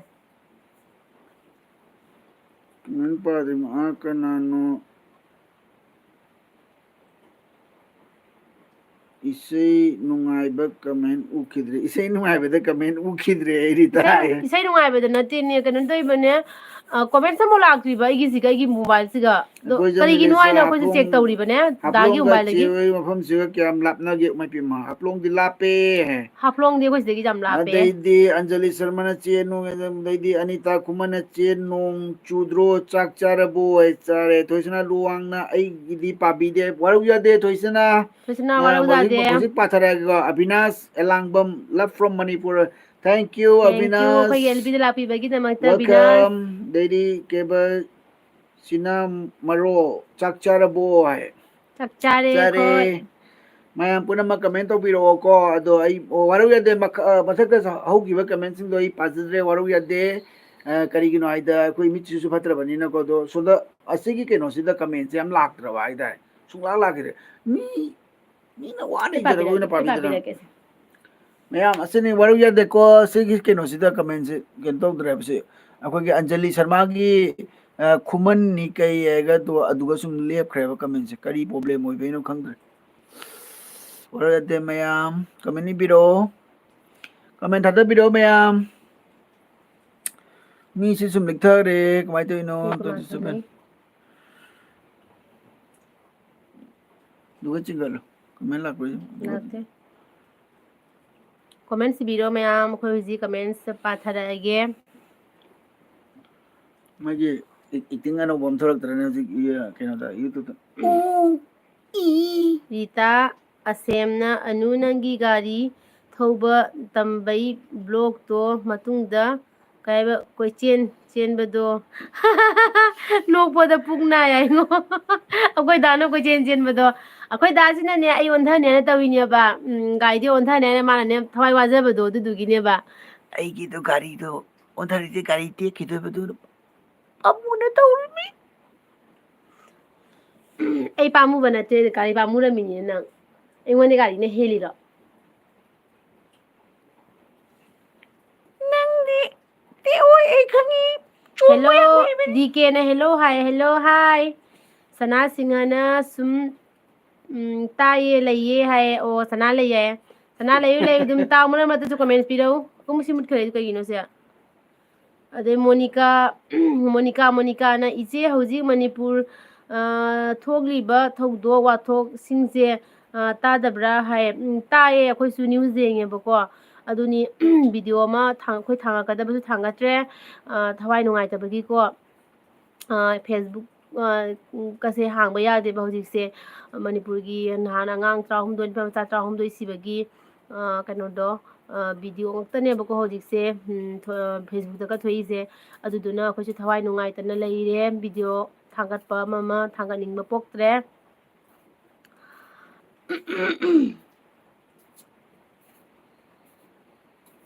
Ma'am, come and please. ꯑꯗꯨꯅ ꯉꯁꯤꯁꯦ ꯑꯩꯈꯣꯏ ꯑꯦꯜꯕꯤ ꯑꯣꯏꯅ ꯁꯨꯝ ꯑꯦꯜꯕꯤ ꯉꯥꯏꯍꯥꯛ ꯇꯧꯁꯤ ꯏꯆꯤꯜ ꯏꯅꯥꯎ ꯃꯌꯥꯝꯒ ꯋꯥꯔꯤ ꯉꯥꯏꯍꯥꯛ ꯁꯥꯟꯅꯁꯤ ꯍꯥꯏꯅ Kuire ꯗꯥ ꯈꯕꯥꯏꯅꯤ Anukumanji channel lagi LV tawdaba thadaba kuire fadana kuire 2023 gi anbra amoidini ꯗꯤꯀꯦꯅ ꯆꯥꯛ ꯆꯥꯔꯕꯣ ꯍꯥꯏ ꯆꯥꯛ ꯆꯥꯔꯦ ꯗꯤꯀꯦ ꯅꯪꯗꯤ ꯆꯥꯔꯕꯣ soy nongba pukse tar paithorine ꯑꯩꯈꯣꯏꯁꯨ ꯑꯦꯜꯕꯤꯁꯦ ꯂꯣꯏꯁꯤꯜꯂꯅꯤꯗ ꯌꯥꯝ ꯀꯨꯏꯅ ꯀꯩꯁꯨ ꯂꯩꯔꯣꯏꯕꯀꯣ ꯉꯥꯏꯍꯥꯛꯇꯪ ꯑꯗꯨꯝ ꯂꯥꯛꯄꯅꯤ ꯏꯆꯤꯜ ꯏꯅꯥꯎ mayam ꯃꯌꯥꯝꯒ akoi chinau mayam changbirapa matamda like tawdabasingna like tawbiyo mayam nungsibiyo tenusing ꯑꯗꯒꯤꯗꯤ ꯕꯦꯕꯤ ꯔꯥꯅꯤ ꯅꯣꯡꯊꯣꯡꯕꯝ ꯏꯆꯦ ꯏꯕꯥꯏ ꯀꯩ ꯃꯊꯦꯜ ꯆꯥꯔꯒꯦ ꯍꯥꯏꯗ ꯈꯨꯝꯃꯣ hawai thongba chaiye Tanu Singha ꯑꯅꯨ ꯕꯥꯏ ꯑꯣꯏꯔꯒꯦꯀꯣ ꯑꯦꯜꯕꯤ ꯇꯥꯏꯝ ꯑꯣꯏꯔꯦ ꯀꯔꯤ ꯍꯥꯏꯕ ꯑꯁꯥꯏꯗꯒꯤ ꯀꯣꯃꯦꯟ ꯄꯤꯕꯗ ꯋꯥꯔꯦ ꯍꯥꯏꯌꯦ ꯑꯣ ꯇꯅꯨ ꯅꯪꯒꯤ ꯑꯦꯜꯕꯤ ꯂꯩꯕ꯭ꯔꯣ ꯑꯣ ꯐꯔꯦ ꯐꯔꯦ ꯕꯥꯏ ꯕꯥꯏ ꯅꯪ ꯑꯦꯜꯕꯤ ꯇꯧꯔꯨꯔꯀꯣ ꯑꯩꯁꯨ ꯂꯣꯏꯁꯟꯗꯣꯔꯕꯅꯤꯗ ꯀꯩꯁꯨ ꯀꯨꯏꯔꯣꯏ ꯑꯗꯨꯒꯒꯤꯗꯤ ꯀꯔꯤ ꯍꯥꯏꯕ ꯅꯤꯡꯖꯕ ꯀꯔꯤ ꯍꯥꯏꯕ ꯅꯤꯡꯖꯕ ꯁꯔꯥꯡ ꯍꯥꯏ ꯆꯦꯆꯦꯒ ꯇꯥꯃꯣꯒ ꯌꯥꯝ ꯅꯨꯡꯁꯤꯌꯦ ꯍꯥꯏ ꯊꯦꯡꯀ꯭ꯌꯨ ꯑꯩꯈꯣꯏꯕꯨ ꯅꯨꯡꯁꯤꯕꯤꯕꯒꯤ ꯗꯤ ꯀꯦ ꯆꯥꯔꯦ ꯑꯩꯁꯨ ꯃꯅꯤꯄꯨꯔꯗꯩꯅꯦ ꯍꯥꯏ ꯑꯣ ꯃꯅꯤꯄꯨꯔ ꯀꯋꯥꯏꯗꯒꯤ ꯑꯣꯏꯗꯣꯏꯅꯣ ꯃꯅꯤꯄꯨꯔꯒꯤ ꯏꯔꯥꯡꯁꯦ ꯀꯃꯥꯏꯅ ꯇꯧꯗꯣꯏꯅꯣ ꯈꯪꯗꯦꯗ ꯁꯨꯝ ꯃꯅꯤꯄꯨꯔꯁꯦ ꯑꯗꯨꯝ ꯂꯩꯔꯦ ꯁꯨꯃꯥꯏꯅ ꯑꯗꯨꯝ ꯈꯪꯗꯦ ꯀꯩ ꯍꯥꯏꯗꯣꯏꯅꯣ ꯈꯪꯗꯦ ꯇꯅꯨ ꯁꯤꯡꯍ ꯕꯥꯏ ꯍꯥꯏꯅ ꯍꯥꯏꯔꯦ ꯕꯥꯏ ꯇꯅꯨ ꯒꯨꯗ ꯅꯥꯏꯠ ꯁꯤ ꯗ꯭ꯔꯤꯝ ꯊꯣꯏꯁꯅꯥ ꯂꯨꯋꯥꯡꯅ ꯏꯕꯥꯏꯅ ꯉꯁꯥꯏ ꯌꯦꯛꯀꯤ ꯏꯕꯥꯏꯅ ꯅꯤꯡꯊꯧꯅꯤ ꯍꯥꯏꯈꯤꯕꯗꯣ ꯑꯩ ꯀꯩ ꯍꯥꯏꯕ ꯑꯩꯈꯣꯏꯒꯤꯁꯨ ꯀꯩ ꯍꯥꯏꯕ ꯊꯧꯅꯥꯎꯖꯝꯅꯦ ꯌꯦꯛꯅ ꯂꯨꯋꯥꯡꯅꯦ ꯑꯗꯨꯅ ꯑꯩꯈꯣꯏꯗꯤ ꯀꯩ ꯍꯥꯏꯕ ꯌꯥꯏꯃꯅꯤꯅ ꯀꯩ ꯍꯥꯏꯕꯅꯣ ꯌꯥꯏꯃꯅ ꯁꯥꯎꯔꯛꯑꯗꯤ ꯅꯤꯡꯊꯧꯒ ꯂꯣꯏꯅ ꯆꯥꯏꯗꯣꯏꯅꯤ kibana loire di kamai tawni ꯌꯥꯏꯃꯅ ꯁꯥꯎꯕꯁꯦ ꯐꯠꯇꯤ ꯐꯠꯇꯦ ꯍꯥꯏꯕꯅꯤꯀꯣ aisu jaimani ꯑꯩꯈꯣꯏ ꯗꯥꯁꯨ ꯌꯥꯏꯃꯅꯤ ꯃꯣꯅꯤꯀꯥꯅ ꯏꯆꯦ ꯗꯗꯥꯅ ꯂꯨ ꯀꯣꯛꯂꯤꯁꯦ ꯀꯩꯒꯤꯅꯣ ꯑꯃꯨꯛꯇ ꯈꯪꯖꯕ ꯌꯥꯔꯣꯏꯗ꯭ꯔꯣ ꯀꯩ ꯃꯊꯦꯜ ꯆꯥꯔꯒꯦ ꯍꯥꯏꯌꯦ ꯑꯗꯣ ꯑꯩꯈꯣꯏ ꯃꯊꯦꯜ ꯍꯋꯥꯏ ꯊꯣꯡꯕ ꯆꯥꯏꯌꯦ ꯑꯩꯈꯣꯏ ꯗꯥ ꯃꯔꯨ ꯀꯣꯛꯏꯁꯦ ꯑꯩꯈꯣꯏ ꯗꯥꯁꯦ ꯂꯥꯏꯐꯝꯗ ꯆꯠꯂꯨꯏꯕꯀꯣ ꯅꯕꯗꯤꯞꯇ ꯆꯠꯂꯨꯕ ꯑꯩꯈꯣꯏꯒꯤ ꯏꯀꯨꯕꯣꯛ ꯃꯃꯥꯡ ꯆꯍꯤꯗ ꯑꯩꯈꯣꯏ ꯏꯀꯨꯕꯣꯛ ꯂꯩꯈꯤꯗꯦꯕꯀꯣ ꯑꯗꯨꯗꯨꯒꯤ ꯆꯍꯤ ꯐꯥꯔꯛꯄꯒꯤ ꯏꯀꯨꯕꯣꯛꯀꯤ ꯐꯤꯔꯣꯏꯗꯣ ꯑꯩꯈꯣꯏ ꯁꯤꯗ ꯇꯧꯗ꯭ꯔꯦꯕ ꯂꯥꯏꯐꯝꯗ ꯑꯣꯏꯅ ꯇꯧꯔꯨꯔꯦꯕꯀꯣ ꯑꯗꯨꯒꯤ ꯑꯥꯗ ꯂꯥꯏꯐꯝꯗ ꯆꯠꯂꯨꯕꯒꯤ ꯃꯔꯨ ꯀꯣꯛꯄꯅꯦꯕ ꯑꯗꯣ ꯑꯩꯗꯤ ꯀꯗꯥꯏꯅꯣ ꯀꯩ ꯍꯥꯏꯅꯣ ꯁꯤꯅꯥꯃꯔꯣꯜ ꯍꯥꯏꯔꯣꯅꯦ ꯑꯅꯨ ꯅꯍꯥꯟꯒꯤ ꯄꯣꯂꯥꯡ ꯌꯥꯟꯕꯒꯤ ꯕ꯭ꯂꯣꯛꯇꯣ ꯌꯥꯝꯅ ꯅꯨꯡꯉꯥꯏ ꯍꯥꯏ ꯌꯥꯝ ꯅꯨꯡꯉꯥꯏꯈꯔꯦ ꯑꯩꯈꯣꯏ ꯏꯃꯥꯟꯅꯕꯤꯁꯤꯡ ꯄꯨꯜꯂꯒꯅꯦ ꯌꯥꯝ ꯅꯨꯡꯉꯥꯏꯈ꯭ꯔꯦ ꯑꯗꯨꯒꯤ ꯅꯨꯃꯤꯠꯇꯣ ꯑꯗꯒꯤꯗꯤ ꯏꯆꯟ ꯆꯅꯨ ꯂꯩꯃ ꯄꯣꯛꯄꯝ ꯆꯥꯛ ꯆꯥꯔꯕꯣ ꯆꯦ ꯆꯥꯛ ꯆꯥꯔꯦ ꯅꯪꯗꯤ ꯆꯥꯔꯕꯣ ꯑꯗꯒꯤꯗꯤ ꯇꯔꯨꯕꯤ ꯏꯔꯨꯡꯕꯝ ꯅꯣꯏ ꯑꯅꯤꯒꯤ ꯆꯍꯤ ꯑꯃꯨꯛꯇ ꯍꯥꯏꯔꯛꯑꯣ ꯍꯥꯏꯌꯦ ꯗꯥ ꯈꯨꯝꯃꯣ ꯑꯩꯒꯤꯅ 43 ꯑꯗꯨꯒ ꯃꯥꯒꯤꯅ 37 ꯑꯗꯒꯤꯗꯤ ꯑꯕꯤꯅꯥꯁ ꯏꯂꯦꯡꯕꯝ ꯇꯥꯃꯣꯒ ꯏꯅꯝꯃꯒ ꯀꯨꯏꯔꯦ ꯎꯈꯤꯗꯕ ꯅꯦꯠ ꯊꯤꯡꯕꯗꯒꯤ ꯉꯁꯤ ꯎꯕꯁꯦ ꯅꯨꯡꯉꯥꯏ ꯑꯩꯁꯨ ꯃꯅꯤꯄꯨꯔꯗꯒꯤꯅꯦ ꯍꯥꯏꯌꯦ ꯑꯗꯣ ꯑꯕꯤꯅꯥꯁ ꯑꯩꯈꯣꯏꯒꯤ ꯑꯦꯜꯄꯤꯗ ꯂꯥꯛꯄꯤꯕꯒꯤ ꯑꯩꯈꯣꯏꯕꯨ ꯊꯦꯡꯀ꯭ꯌꯨ ꯅꯨꯡꯁꯤꯕꯤꯔꯛꯄꯒꯤꯗꯃꯛꯇ ꯍꯥꯏꯅꯤꯡꯉꯥꯏ ꯂꯩꯇꯅ ꯊꯥꯒꯠꯆꯔꯤ ꯑꯩꯈꯣꯏꯕꯨ ꯅꯨꯡꯁꯤꯕꯤꯕꯗꯣ ꯌꯥꯝ ꯅꯨꯡꯉꯥꯏꯀꯣ ꯃꯅꯤꯄꯨꯔꯒꯤ ꯏꯆꯤꯟ ꯏꯅꯥꯎ ꯃꯌꯥꯝ ꯑꯃꯅꯁꯨ ꯑꯩꯈꯣꯏꯕꯨ ꯅꯨꯡꯁꯤꯕꯤꯕꯁꯦ ꯌꯥꯝꯅ ꯍꯔꯥꯎꯖꯩ ꯌꯥꯝ ꯅꯨꯡꯉꯥꯏ ꯑꯗꯨꯒ ꯗꯤꯀꯦꯅ ꯅꯈꯣꯏ ꯑꯅꯤꯁꯦ ꯔꯥꯁꯤ ꯌꯥꯝ ꯂꯩꯌꯦ ꯌꯦꯡꯕ ꯌꯥꯝ ꯅꯨꯡꯉꯥꯏꯌꯦ ꯊꯦꯡꯀ꯭ꯌꯨ ꯊꯦꯡꯀ꯭ꯌꯨ ꯑꯇꯩꯁꯨ ꯔꯥꯁꯤ ꯍꯥꯞꯄꯛꯀꯦ ꯀꯩꯅꯣ ꯅꯃꯤꯡ ꯔꯥꯁꯤ ꯏꯈꯠꯂꯛꯏꯗꯣ ꯍꯥꯞꯄꯤꯅꯤ ꯅꯦꯄꯣꯂꯤꯌꯟ ꯂꯥꯏꯁ꯭ꯔꯝ ꯏꯕꯥꯏꯗ ꯂꯩꯖꯕꯩꯅꯦ ꯅꯨꯡꯉꯥꯏꯕ ꯉꯝꯃꯤꯗꯣ ꯏꯕꯥꯏꯗ ꯂꯩꯔꯤꯗꯣ ꯅꯔꯥꯏꯕꯛ ꯁꯥꯊꯤꯅ ꯐꯔꯕꯅꯤ ꯃꯥꯅꯤ ꯃꯥꯅꯤ ꯊꯦꯡꯀ꯭ꯌꯨ ꯅꯦꯄꯣꯂꯤꯌꯟ ꯑꯩꯈꯣꯏ ꯗꯥꯗ ꯊꯥꯒꯠꯄꯗꯣ ꯑꯩꯈꯣꯏ ꯗꯥꯗꯣ ꯍꯌꯦꯡꯗꯒꯤ ꯀꯧꯕ ꯈꯨꯝꯃꯔꯣꯏꯀꯣ ꯅꯦꯄꯣꯂꯤꯌꯟ ꯑꯁ ꯅꯣꯡꯁꯦ ꯐꯖꯅ ꯍꯩꯊꯔꯦ ꯍꯌꯦꯡ ꯅꯣꯡꯉꯥꯜꯂꯛꯄꯗ ꯀꯔꯤ ꯐꯤꯕꯝ ꯑꯣꯏꯔꯝꯗꯣꯏꯕ ꯈꯪꯗꯦ ꯃꯌꯥꯝ ꯑꯩꯒꯤ ꯊꯥꯖꯕ ꯍꯋꯥꯏ ꯈꯔꯁꯦ ꯍꯌꯦꯡ ꯍꯤꯞꯅ ꯂꯩꯔꯝꯃꯗꯤ ꯄꯨꯡꯃꯥꯡ ꯃꯥꯡꯉꯦ ꯇꯧꯔꯤꯕ ꯂꯤꯂꯥꯁꯦ ꯃꯌꯥꯝ ꯀꯃꯦꯟ ꯈꯔ ꯉꯁꯥꯏ ꯑꯃ ꯂꯩꯔꯤꯕꯁꯤꯒ ꯑꯌꯥ ꯂꯩ ꯁꯤ ꯀꯩꯗꯧꯔꯕꯅꯣ ꯈꯪꯗꯦ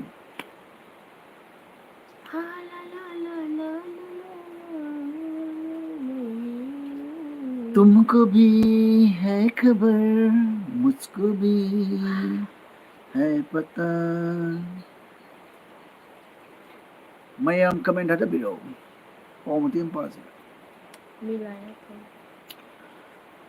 ꯁꯨꯁꯤꯃꯥ ꯍꯦꯃꯝ ꯀꯩ ꯃꯊꯦꯜ ꯆꯥꯔꯒꯦ ꯑꯅꯨ ꯍꯥꯏ ꯑꯩꯈꯣꯏꯗꯤ ꯍꯋꯥꯏ ꯊꯣꯡꯕ ꯑꯣꯏꯅ ꯆꯥꯔꯦ ꯉꯁꯥꯏꯒꯤ ꯍꯋꯥꯏ ꯊꯣꯡꯕ ꯂꯩꯌꯦꯕ ꯑꯗꯨꯗꯣ ꯑꯗꯨꯝ ꯁꯥꯍꯜꯂꯒ ꯑꯗꯨ ꯑꯣꯏꯅ ꯑꯗꯨꯝ ꯅꯦꯄꯣꯂꯤꯌꯟ ꯆꯥꯔꯦ ꯂꯥꯏꯁ꯭ꯔꯝꯅ ꯏꯁꯩ ꯁꯛꯂꯛꯑꯣ ꯍꯥꯏ ꯀꯩ ꯏꯁꯩ ꯁꯛꯂꯧꯒꯦ ꯍꯥꯏꯔꯛꯑꯣ ꯊꯣꯏꯁꯅꯥ ꯂꯨꯋꯥꯡꯅ ꯆꯦ ꯌꯥꯏꯃ ꯍꯥꯏꯕꯗꯤ ꯌꯦꯛꯀꯤ ꯑꯣꯏꯅ ꯍꯥꯏꯕꯅꯤ ꯃꯉꯥꯡꯅ ꯑꯍꯜ ꯑꯣꯏꯔꯦ ꯂꯨꯋꯥꯡꯅ ꯖꯥꯏꯃ ꯑꯣꯏꯔꯦ ꯑꯣ ꯑꯗꯨꯒꯤ ꯍꯥꯏꯕꯅꯤ ꯑꯣꯀꯦ ꯑꯩꯁꯨ ꯂꯨꯋꯥꯡ ꯑꯣꯏꯔꯛꯏꯅꯤ ꯑꯩꯁꯨ ꯏꯄꯥꯝꯗꯀꯣ ꯑꯩꯁꯨ ꯂꯨꯋꯥꯡ ꯑꯣꯏꯔꯛꯏꯅꯤ ꯁꯤꯗ ꯂꯥꯛꯑꯒ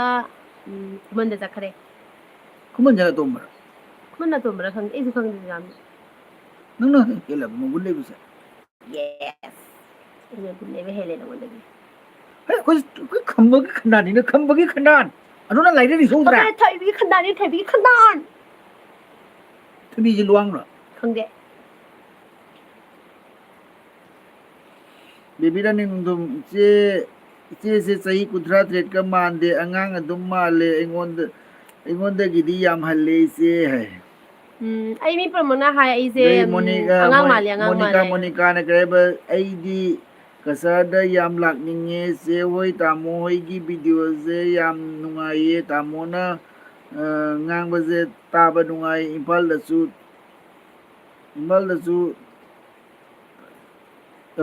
ꯇꯥꯏꯌꯦ ꯅꯣꯡ ꯍꯥꯏꯕ ꯑꯣ ꯇꯅꯨꯒꯤ ꯂꯥꯏꯚ ꯍꯧꯈ꯭ꯔꯦ ꯏꯝꯐꯥꯜꯗꯁꯨ ꯅꯣꯡ ꯇꯥꯏꯌꯦ ꯈꯪꯗꯦꯗ ꯋꯥꯈꯜ ꯅꯣꯡꯁꯤꯗꯤ ꯅꯨꯡꯉꯥꯏꯇꯕꯒ ꯅꯣꯡ ꯇꯥꯁꯟꯕꯁꯤꯒ ꯄꯨꯟꯁꯤꯜꯂꯒꯗꯤ ꯑꯦꯛꯗꯝ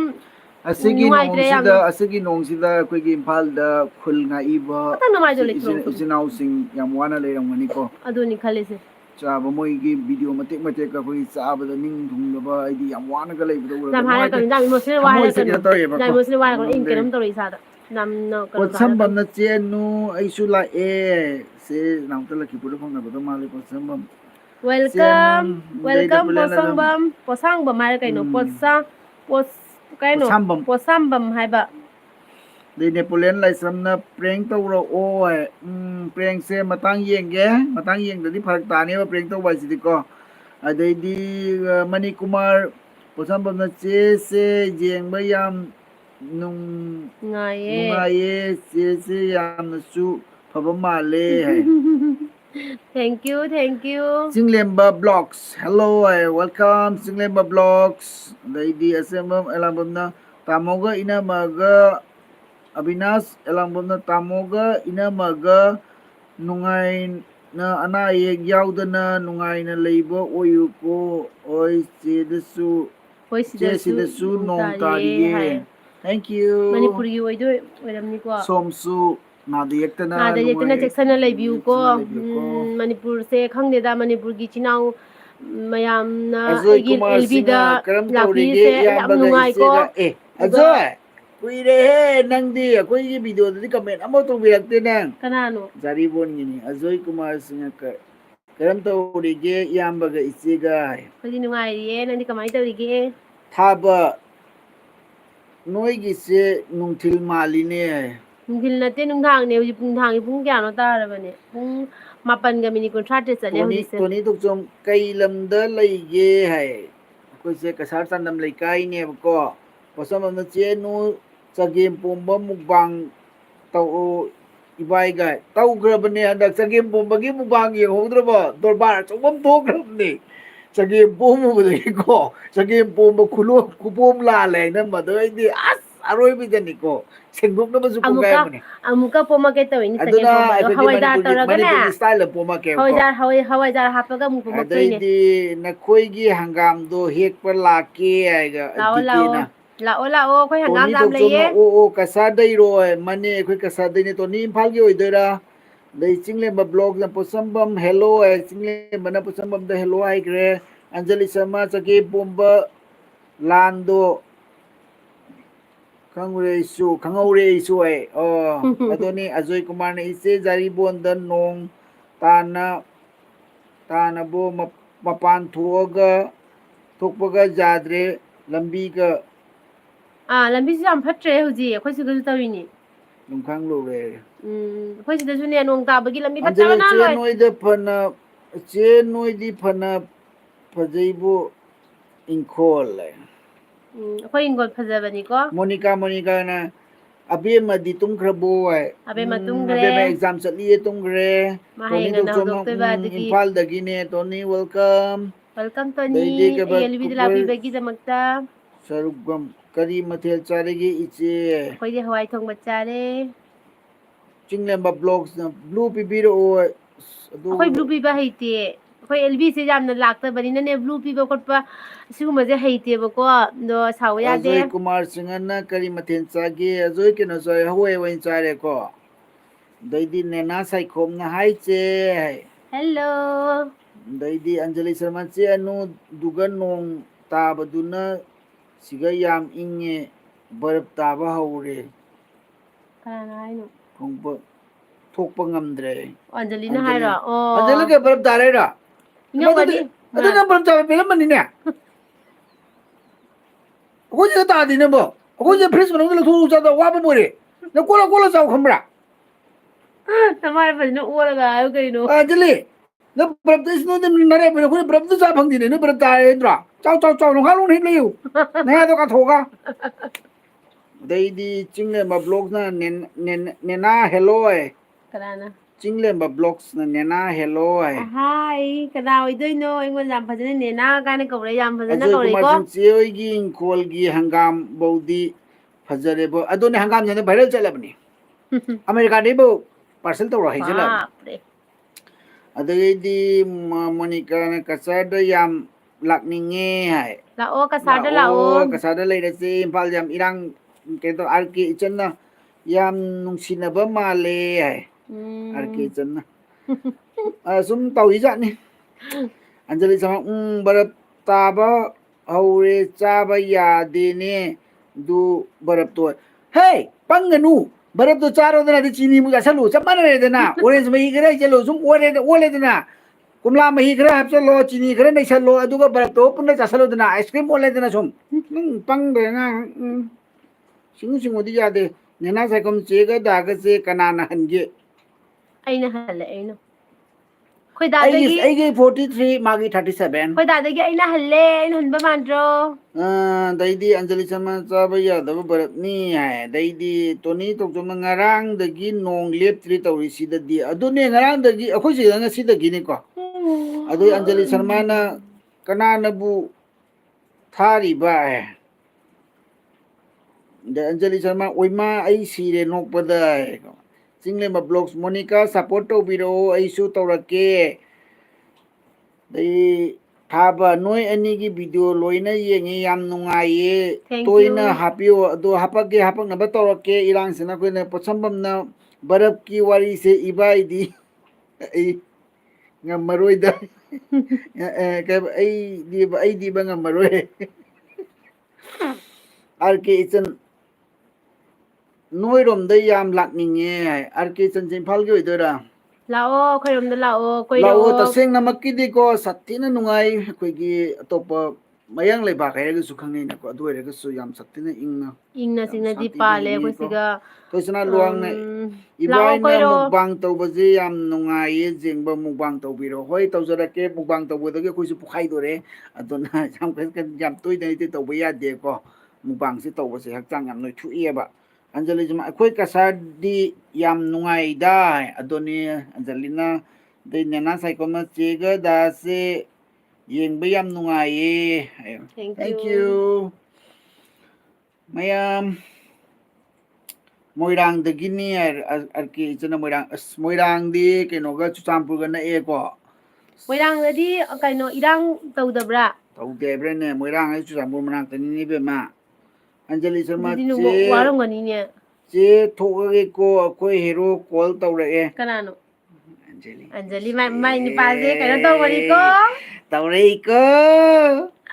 ꯑꯟꯖꯂꯤ ꯅꯪ ꯅꯤꯄꯥꯗꯣ ꯅꯪ ꯌꯥꯝ ꯅꯨꯡꯉꯥꯏꯉꯣ ꯑꯩꯗꯤ ꯚꯤꯗꯤꯑꯣꯗ ꯍꯥꯞꯄꯛꯑꯣ. ꯍꯌꯦꯡ ꯀꯣꯜ ꯇꯧꯔꯒꯦ ꯊꯥꯡꯒꯠꯂꯛꯑꯣ ꯑꯣꯀꯦ ꯊꯥꯡꯒꯠꯂꯛꯑꯣꯏ ꯊꯥꯡꯒꯠꯂꯛꯀꯦ. ꯊꯥꯡꯒꯠꯂꯛꯑꯣꯏ ꯑꯟꯖꯂꯤ ꯆꯃ ꯑꯥꯔ ꯀꯦ ꯏꯆꯟ ꯆꯦꯛꯁꯤꯟꯅ ꯂꯩꯔꯨꯀꯣ ꯑꯗꯨꯅꯤ ꯃꯣꯏꯔꯥꯡꯁꯦ ꯗꯦꯟꯖꯔ ꯄꯣꯏꯟ ꯍꯥꯏꯇꯥꯔꯦ ꯑꯗꯨꯅꯤ ꯆꯦꯛꯁꯤꯟꯅ ꯆꯨꯔꯆꯥꯟꯄꯨꯔꯒ ꯂꯩꯌꯣ. ꯅꯛꯄꯅꯦ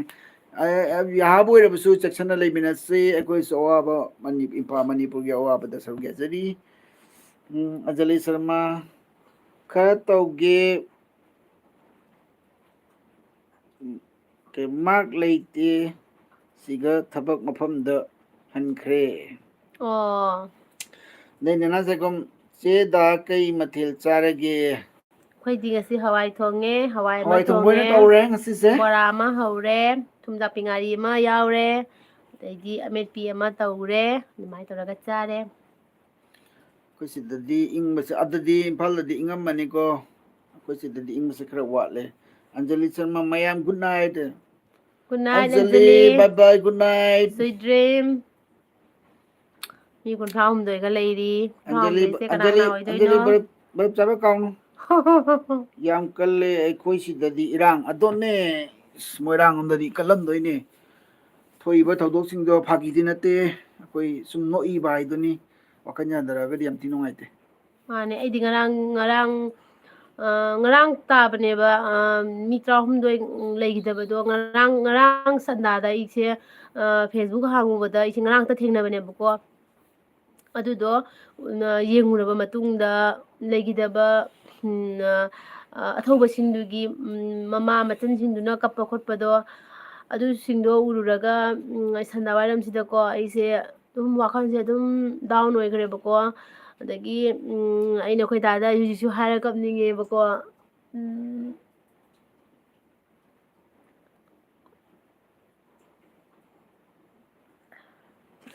ꯑꯩꯈꯣꯏ ꯗꯥꯗ ꯑꯩꯅ ꯍꯥꯏꯌꯦꯕꯀꯣ ꯗꯥ ꯑꯩ ꯚꯤꯗꯤꯑꯣ ꯀꯗꯤ ꯍꯥꯞꯅꯤꯡꯗ꯭ꯔꯦꯕꯣ ꯑꯩ ꯇꯟꯓꯜꯂꯛꯑꯦ ꯍꯥꯏꯅꯅꯦ ꯑꯗꯨꯁꯤꯡꯗꯣ ꯃꯣꯅꯤꯀꯥ ꯎꯔꯨꯔꯒꯅꯦ ꯃꯣꯅꯤꯀꯥꯅ ꯆꯦ ꯇꯥꯃꯣꯁꯦ ꯈꯨꯖꯤ ꯌꯥꯝ ꯅꯨꯡꯉꯥꯏꯇꯦꯕ ꯁꯥꯕ꯭ꯔꯣ ꯑꯩ ꯑꯝꯇ ꯁꯥꯕꯤꯔꯣ ꯑꯗꯨꯒ ꯄꯣꯁꯇ ꯊꯋꯥꯏ ꯌꯥꯝ ꯅꯨꯡꯉꯥꯏꯇꯦ ꯊꯥꯔꯛꯑꯣ ꯍꯣꯏ ꯊꯥꯔꯛꯄ ꯌꯥꯕ ꯑꯣꯏꯔꯒꯗꯤ ꯊꯥꯔꯛꯆꯒꯦ ꯅꯦꯅꯥ ꯁꯥꯏꯀꯣꯝꯁꯦ ꯗ ꯀꯁꯔꯗꯗꯤ ꯏꯪꯗ꯭ꯔꯣ ꯏꯪꯉꯦ ꯑꯗꯣ ꯅꯣꯡ ꯆꯨꯕꯅꯤꯅ ꯑꯗ ꯏꯪꯁꯤꯜꯂꯦ ꯑꯩꯈꯣꯏꯗꯤ ꯕꯔꯥꯛ ꯇꯨꯔꯦꯜ ꯃꯄꯥꯟꯗꯅꯦꯀꯣ ꯏꯪꯉꯦꯕ ꯌꯥꯝꯅ ꯏꯪꯕ ꯍꯧꯔꯦ ꯑꯩꯈꯣꯏ ꯁꯤꯒ ꯏꯪꯕ ꯌꯥꯝꯅ ꯀꯩꯅꯣ ꯇꯧꯔꯦ ꯏꯪꯁꯜꯂꯛꯑꯦ ꯍꯧꯖꯤꯛ ꯑꯗꯩꯗꯤ ꯄꯣꯠꯁꯝꯕꯝꯅ ꯆꯦ ꯑꯅꯨ ꯏꯕꯥꯏꯁꯦ ꯑꯩꯒꯤ ꯍꯁꯕꯦꯟꯅ ꯅꯣꯡꯃ ꯁꯣꯏꯗꯅ ꯐꯪꯅꯅꯕ ꯍꯣꯠꯅꯅꯤ ꯌꯥꯝ ꯅꯨꯡꯉꯥꯏꯔꯝꯗꯧ ꯀꯗꯥꯏꯒꯤ ꯑꯣꯏꯗꯣꯏꯅꯣ ꯃꯥꯜꯂꯤ ꯍꯥꯏꯅ ꯂꯣꯏꯔꯦ ꯀꯩꯅꯣ ꯄꯣꯠꯁꯝꯕꯝꯗꯣ ꯂꯛꯈꯤꯄꯨꯔꯒꯤ ꯑꯣ ꯍꯣꯏꯅꯦ ꯐꯪꯅꯅ ꯂꯣꯏꯔꯦꯅꯦ ꯑꯗꯨꯝ ꯀꯩꯅꯣ ꯇꯧꯔꯒ ꯏꯅꯛ ꯅꯛꯅꯕꯁꯤꯕꯨ ꯂꯛꯈꯤꯄꯨꯔꯒ ꯑꯩꯈꯣꯏ ꯁꯤꯒꯗꯤ ꯏꯅꯛ ꯅꯛꯅꯩꯗꯅ ꯂꯛꯈꯤꯄꯨꯔ ꯈꯨꯃꯟꯗꯁꯨ ꯑꯩ ꯏꯃꯥꯟꯅꯕ ꯌꯥꯝ ꯂꯩꯌꯦ ꯐꯪꯅꯁꯦ ꯂꯛꯈꯤꯄꯨꯔ ꯑꯩꯈꯣꯏꯗꯥꯒ ꯈꯨꯃꯟꯒꯤ ꯑꯄꯦꯜ ꯁꯨꯃꯪꯒꯜ ꯏꯃꯥꯟꯅꯕ ꯉꯥꯛꯇꯅꯦꯕꯀꯣ Toisana luangna che hoiromda yam lakninge ai Manipurdayne laaga thungbamdi leite ko La'o akhoi da la'o akhoi da leisi la'o phone aigi FB da chango aigi FB da huya Manipurda ina leibane aduga chango aduga changaga messenger da adu wai sanase aduga number launaraga adum kasara thoklo aduga akhoi da thungharo thungaraga kasara mafam da dum koiba chasi la'o koiro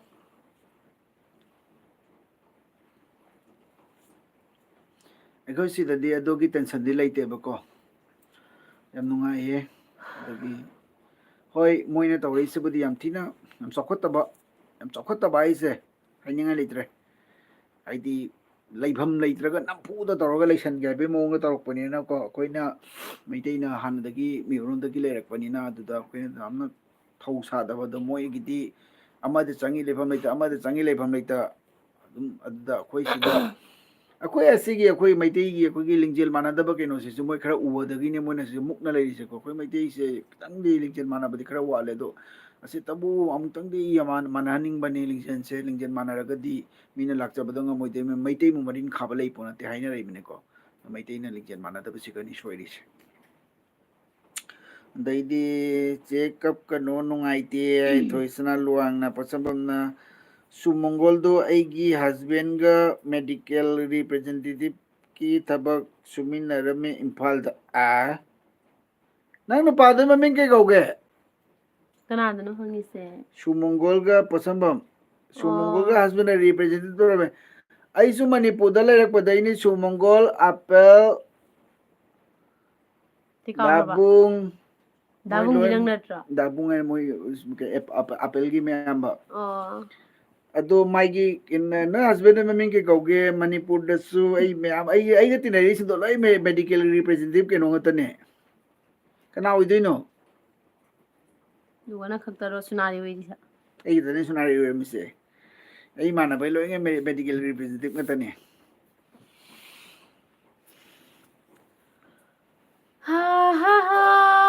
wakhan nungaitrasu kaidawni nungaiba saraga leitaba jate apel do akhoi ina magi manau nupane ina mai manau nupane apel do apel loi sumongol loi Manipur de khangna rak pane ba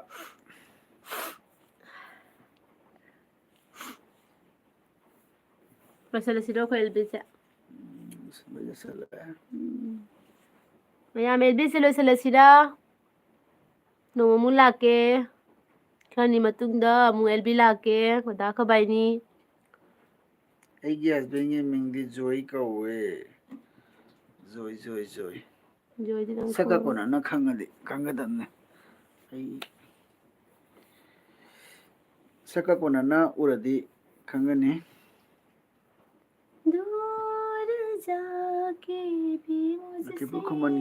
Lakipur kuman gi sa Mantri Pukida punna lai minarame ba adoni joy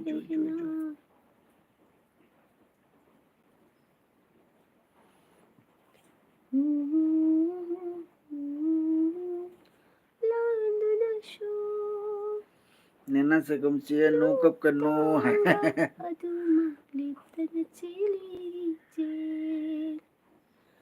nangi lai hau da kisi kiba ang mahilig signa putsi sita ithau da ikuta habli jang dam ningai lai trab nagun amadi lutu na lai tai bang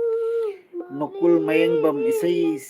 yam haiba mali tai mase o isai pa mayam na mali isai sakba isai ju phagalle ba ko ai ne isai me jam phagande ba mali isai jam phagalle tuna lai tai bang mali lakta imagisu imanan ni Manipur imagisu imanan ni dai konsumo yam ban koning sum yung lama ꯌꯥꯝꯅ nattay nanaw si yam nungsi na kaba nungsinana layba male Hoi ꯑꯩꯈꯣꯏ ꯌꯥꯝ ꯅꯨꯡꯁꯤꯅꯅ ꯂꯩꯌꯦ ꯑꯩꯈꯣꯏꯕꯨ nana ꯄꯩꯁꯥ ꯂꯨꯄꯥ saikom ꯌꯥꯝꯅ ꯃꯔꯥꯡ ꯀꯥꯏꯅꯕꯨꯗꯤ ꯂꯩꯇꯦ ꯃꯔꯥꯡ ꯀꯥꯏꯅ ꯂꯩꯖꯗ꯭ꯔꯒꯁꯨ nana saikom na che ꯑꯩꯈꯣꯏꯒꯤ si yam ꯂꯩꯖꯔꯤꯕ haikoi ꯊꯣꯛꯆꯔꯤꯕ adoni nana ꯈꯔꯁꯤꯅ ꯑꯗꯨꯝ mari sai se ꯅꯨꯡꯁꯤꯅꯅ ka ꯂꯩꯃꯤꯟꯅꯩꯌꯦ pame ba nana saikom na se yam haikoi ꯍꯩꯕ ꯅꯠꯇꯦꯗ ꯑꯗꯨꯝ ꯏꯁꯩꯁꯦ ꯀꯩꯅꯣ ꯄꯥꯝꯖꯕ ꯌꯥꯝꯅ ꯏꯁꯩ ꯌꯥꯝ ꯄꯥꯝꯖꯩꯕꯀꯣ ꯑꯗꯨꯒꯤ ꯑꯗꯨꯝ ꯑꯌꯥꯝꯕ ꯃꯇꯝꯗ ꯏꯁꯩ ꯁꯨꯝ ꯉꯪꯉꯒ ꯂꯩꯔꯒ ꯑꯗꯨꯝ ꯅꯨꯡꯉꯥꯏꯕ ꯍꯥꯏꯇꯥꯔꯦ masa Indian Idol chalurabani do gate gi thole ꯒꯦꯠꯇꯒꯤ ꯊꯣꯛꯂꯛꯑꯦ manung chakba ngamaktre ꯑꯥꯔꯖꯦ ꯍꯣꯏ ꯂꯣꯏ ꯆꯠꯂꯝꯃꯅꯤ ꯔꯣꯕꯤꯇꯥꯒꯤ ꯑꯦꯜꯕꯤꯗ kobita taw ꯇꯧꯔꯝꯒꯅꯤ ꯔꯣꯕꯤꯇꯥꯗꯤ ꯄꯨꯡ 8ꯗꯒꯤ ꯇꯧꯗꯣꯏꯃꯤꯗꯅ ꯗꯦꯜꯂꯤꯅꯤ ꯃꯥꯗꯤ ꯇꯧꯔꯝꯒꯅꯤ okay ꯑꯗꯨꯅ ꯇꯅꯥꯒ꯭ꯔꯤꯅꯤ ꯑꯩꯈꯣꯏꯅ ꯐꯥꯗꯣꯛ yam ꯂꯥꯛꯄ nusi akoina youtuber sing laktraga su ngasi akoigi chinau sing akoina hoi moi di moigi wakhal duga kai gumam khalangmani ba ko akoina akoi changan de ba lb live se changan de se moi bu nungsi dana changbana changdaba na taba ꯁꯪꯗꯕꯒꯤ matam je sangdaba ma su sangdaba isu sangdaba ngasi sidi aina idi sum sangdok ba hai tare ko sum aduga ainasu ayamba moigi lb yawba saruk yawba ngamde aduna akoigi live se su ꯂꯥꯛꯑꯝꯗꯕꯁꯨ ꯌꯥꯏ ꯑꯣꯏꯔꯝꯕꯁꯨ ꯌꯥꯏ ꯑꯗꯨ ꯑꯣꯏꯔꯒꯁꯨ anyway ꯉꯁꯤ ꯑꯩꯈꯣꯏꯒꯤ ꯑꯇꯣꯞꯄ ꯑꯩꯈꯣꯏ ꯏꯆꯤꯜ ꯏꯅꯥꯎꯁꯤꯡꯅ ꯌꯥꯝꯅ ꯃꯔꯨꯑꯣꯏꯅ ꯏꯝꯐꯥꯜꯗꯒꯤ ꯑꯌꯥꯝꯕ ꯆꯪꯕꯤꯔꯛꯑꯦꯀꯣ ꯌꯥꯝ ꯅꯨꯡꯁꯤꯌꯦ ꯑꯗꯨꯒ ꯉꯁꯤꯒꯤ ꯑꯩꯈꯣꯏꯒꯤ ꯂꯥꯏꯐꯇ ꯂꯥꯛꯏꯕ ꯏꯆꯤꯜ ꯏꯅꯥꯎ ꯈ꯭ꯋꯥꯏ ꯄꯨꯝꯅꯃꯛꯄꯨ ꯍꯥꯏꯅꯤꯡꯉꯥꯏ ꯂꯩꯇꯅ ꯊꯥꯒꯠꯆꯔꯤ ꯃꯇꯝ ꯄꯨꯝꯅꯃꯛꯇ ꯑꯩꯈꯣꯏꯕꯨ ꯁꯞꯄꯣꯔꯠ ꯇꯧꯕꯤꯌꯨꯀꯣ ꯑꯗꯨꯒ ꯅꯨꯡꯉꯥꯏ ꯅꯨꯡꯉꯥꯏꯕ ꯑꯩꯈꯣꯏ ꯚꯤꯗꯤꯑꯣ ꯑꯩꯗꯤ ꯋꯥꯈꯜꯁꯦꯅꯗꯤ ꯅꯨꯡꯉꯥꯏ ꯅꯨꯡꯉꯥꯏꯕ ꯚꯤꯗꯤꯑꯣ ꯊꯥꯡꯒꯠꯀꯦꯅ ꯈꯟꯖꯕꯅꯦꯕ ꯑꯗꯨꯒ ꯉꯁꯥꯏꯒꯤ ꯏꯔꯥꯡꯁꯤꯗ ꯑꯩꯈꯣꯏꯅ ꯑꯩꯗꯤ ꯌꯥꯝꯅ ꯂꯩꯕꯥꯛ ꯃꯆꯥ ꯇꯥꯗꯕ ꯑꯣꯏꯒꯗ꯭ꯔꯥ ꯍꯥꯏꯅ ꯈꯜꯂꯒ ꯑꯩꯈꯣꯏꯅ ꯇꯧꯗꯕꯅꯤ ꯀꯩꯒꯤ ꯑꯌꯥꯝꯕꯅ ꯑꯩꯈꯣꯏꯒꯤꯗꯤ ꯐꯅꯤ ꯚꯤꯗꯤꯑꯣ ꯑꯣꯏꯅ ꯇꯧꯕꯅꯤꯅꯀꯣ ꯑꯗꯨ ꯃꯌꯥꯝꯅ ꯑꯩꯗꯤ ꯈꯤꯇꯪ ꯌꯥꯝꯅ ꯑꯩꯗꯤ ꯂꯩꯔꯤꯕ ꯑꯣꯏꯔꯤꯕ ꯁꯤꯆꯨꯋꯦꯁꯟꯁꯤꯗ ꯌꯥꯝꯅ ꯊꯧꯑꯣꯏꯗꯕ ꯇꯥꯒꯗ꯭ꯔꯥ ꯍꯥꯏꯅ ꯈꯜꯂꯒ ꯑꯩꯈꯣꯏꯅ ꯇꯧꯔꯛꯇꯕꯅꯤ ꯑꯗꯨꯕꯨ ꯑꯦꯅꯤꯋꯦ ꯑꯗꯨ ꯑꯣꯏꯔ ꯃꯇꯝꯗ ꯃꯌꯥꯝ ꯄꯨꯝꯅꯃꯛ ꯅꯥꯗ ꯌꯦꯛꯇꯅ ꯂꯩꯃꯤꯟꯅꯁꯤ ꯑꯗꯨꯗꯤ ꯃꯌꯥꯝ ꯀꯥꯏꯅꯔꯁꯤꯔꯥ ꯀꯥꯏꯅꯔꯁꯤ ꯍꯥꯏꯕ ꯌꯥꯗꯦ ꯃꯌꯥꯝ ꯃꯊꯪꯗ ꯑꯩꯈꯣꯏ ꯑꯃꯨꯛꯀ ꯑꯃꯨꯛ ꯑꯦꯜꯕꯤ ꯅꯣꯡꯃ ꯂꯥꯛꯀꯦ ꯑꯗꯣ ꯉꯁꯤꯒꯤ ꯑꯣꯏꯅꯗꯤ ꯑꯩꯈꯣꯏ ꯑꯦꯜꯕꯤꯁꯦ ꯂꯣꯏꯁꯤꯟꯖꯔꯒꯦ ꯃꯌꯥꯝꯁꯨ ꯑꯗꯨꯃꯥꯏꯅ ꯍꯥꯏꯕꯤꯅꯨ ꯆꯦꯗ ꯆꯦꯛꯁꯤꯟꯅ ꯂꯩꯕꯤꯌꯨ ꯃꯅꯤꯄꯨꯔꯗ ꯂꯩꯕ ꯏꯆꯤꯜ ꯐꯥꯒꯤ ꯏꯅꯥꯎꯁꯤꯡ ꯇꯧꯕꯅꯤꯗ ꯆꯦꯛꯁꯤꯟꯅ ꯂꯩꯕꯤꯌꯨ ꯍꯥꯏꯗꯤ ꯍꯟꯗꯛ ꯊꯣꯛꯈꯤꯕ ꯃꯤꯁꯤ ꯃꯤꯅꯥ ꯑꯗꯨꯒꯤ ꯃꯇꯨꯡꯗꯀꯣ ꯑꯇꯩ ꯑꯝꯇ ꯊꯣꯛꯇꯕ ꯑꯣꯏꯔꯁꯅꯨ ꯑꯗꯨꯒ ꯌꯥꯡꯅ ꯃꯅꯤꯄꯨꯔ ꯏꯃꯥ ꯂꯩꯕꯥꯛꯁꯦ ꯌꯥꯡꯅ ꯑꯝꯇꯪꯗꯤ ꯀꯩ ꯍꯥꯏꯒꯅꯤ ꯃꯤꯈꯥ ꯄꯣꯟꯗꯕ ꯑꯗꯩꯗꯤ ꯁꯥꯟꯇꯤ ꯑꯣꯏꯕ ꯏꯃꯥ ꯂꯩꯕꯥꯛ ꯍꯥꯏꯕꯗꯣ ꯑꯣꯏꯔꯁꯅꯨ ꯏꯆꯤꯜ ꯏꯅꯥꯎ ꯃꯌꯥꯝꯁꯨ ꯆꯦꯛꯁꯤꯟꯅ ꯂꯩꯕꯤꯌꯨ ꯁꯤ ꯍꯥꯏꯖꯔꯒ ꯑꯩꯈꯣꯏ ꯉꯁꯤꯒꯤ ꯑꯦꯜꯕꯤꯁꯦ ꯃꯇꯥꯡꯁꯤꯒ ꯇꯥꯇꯥ ꯕꯥꯏ ꯑꯣꯏꯔꯒꯦ bye bye good night good night sweet dream bye bye ma'am ꯕꯥꯏ kainarasiko bye ꯕꯥꯏ bye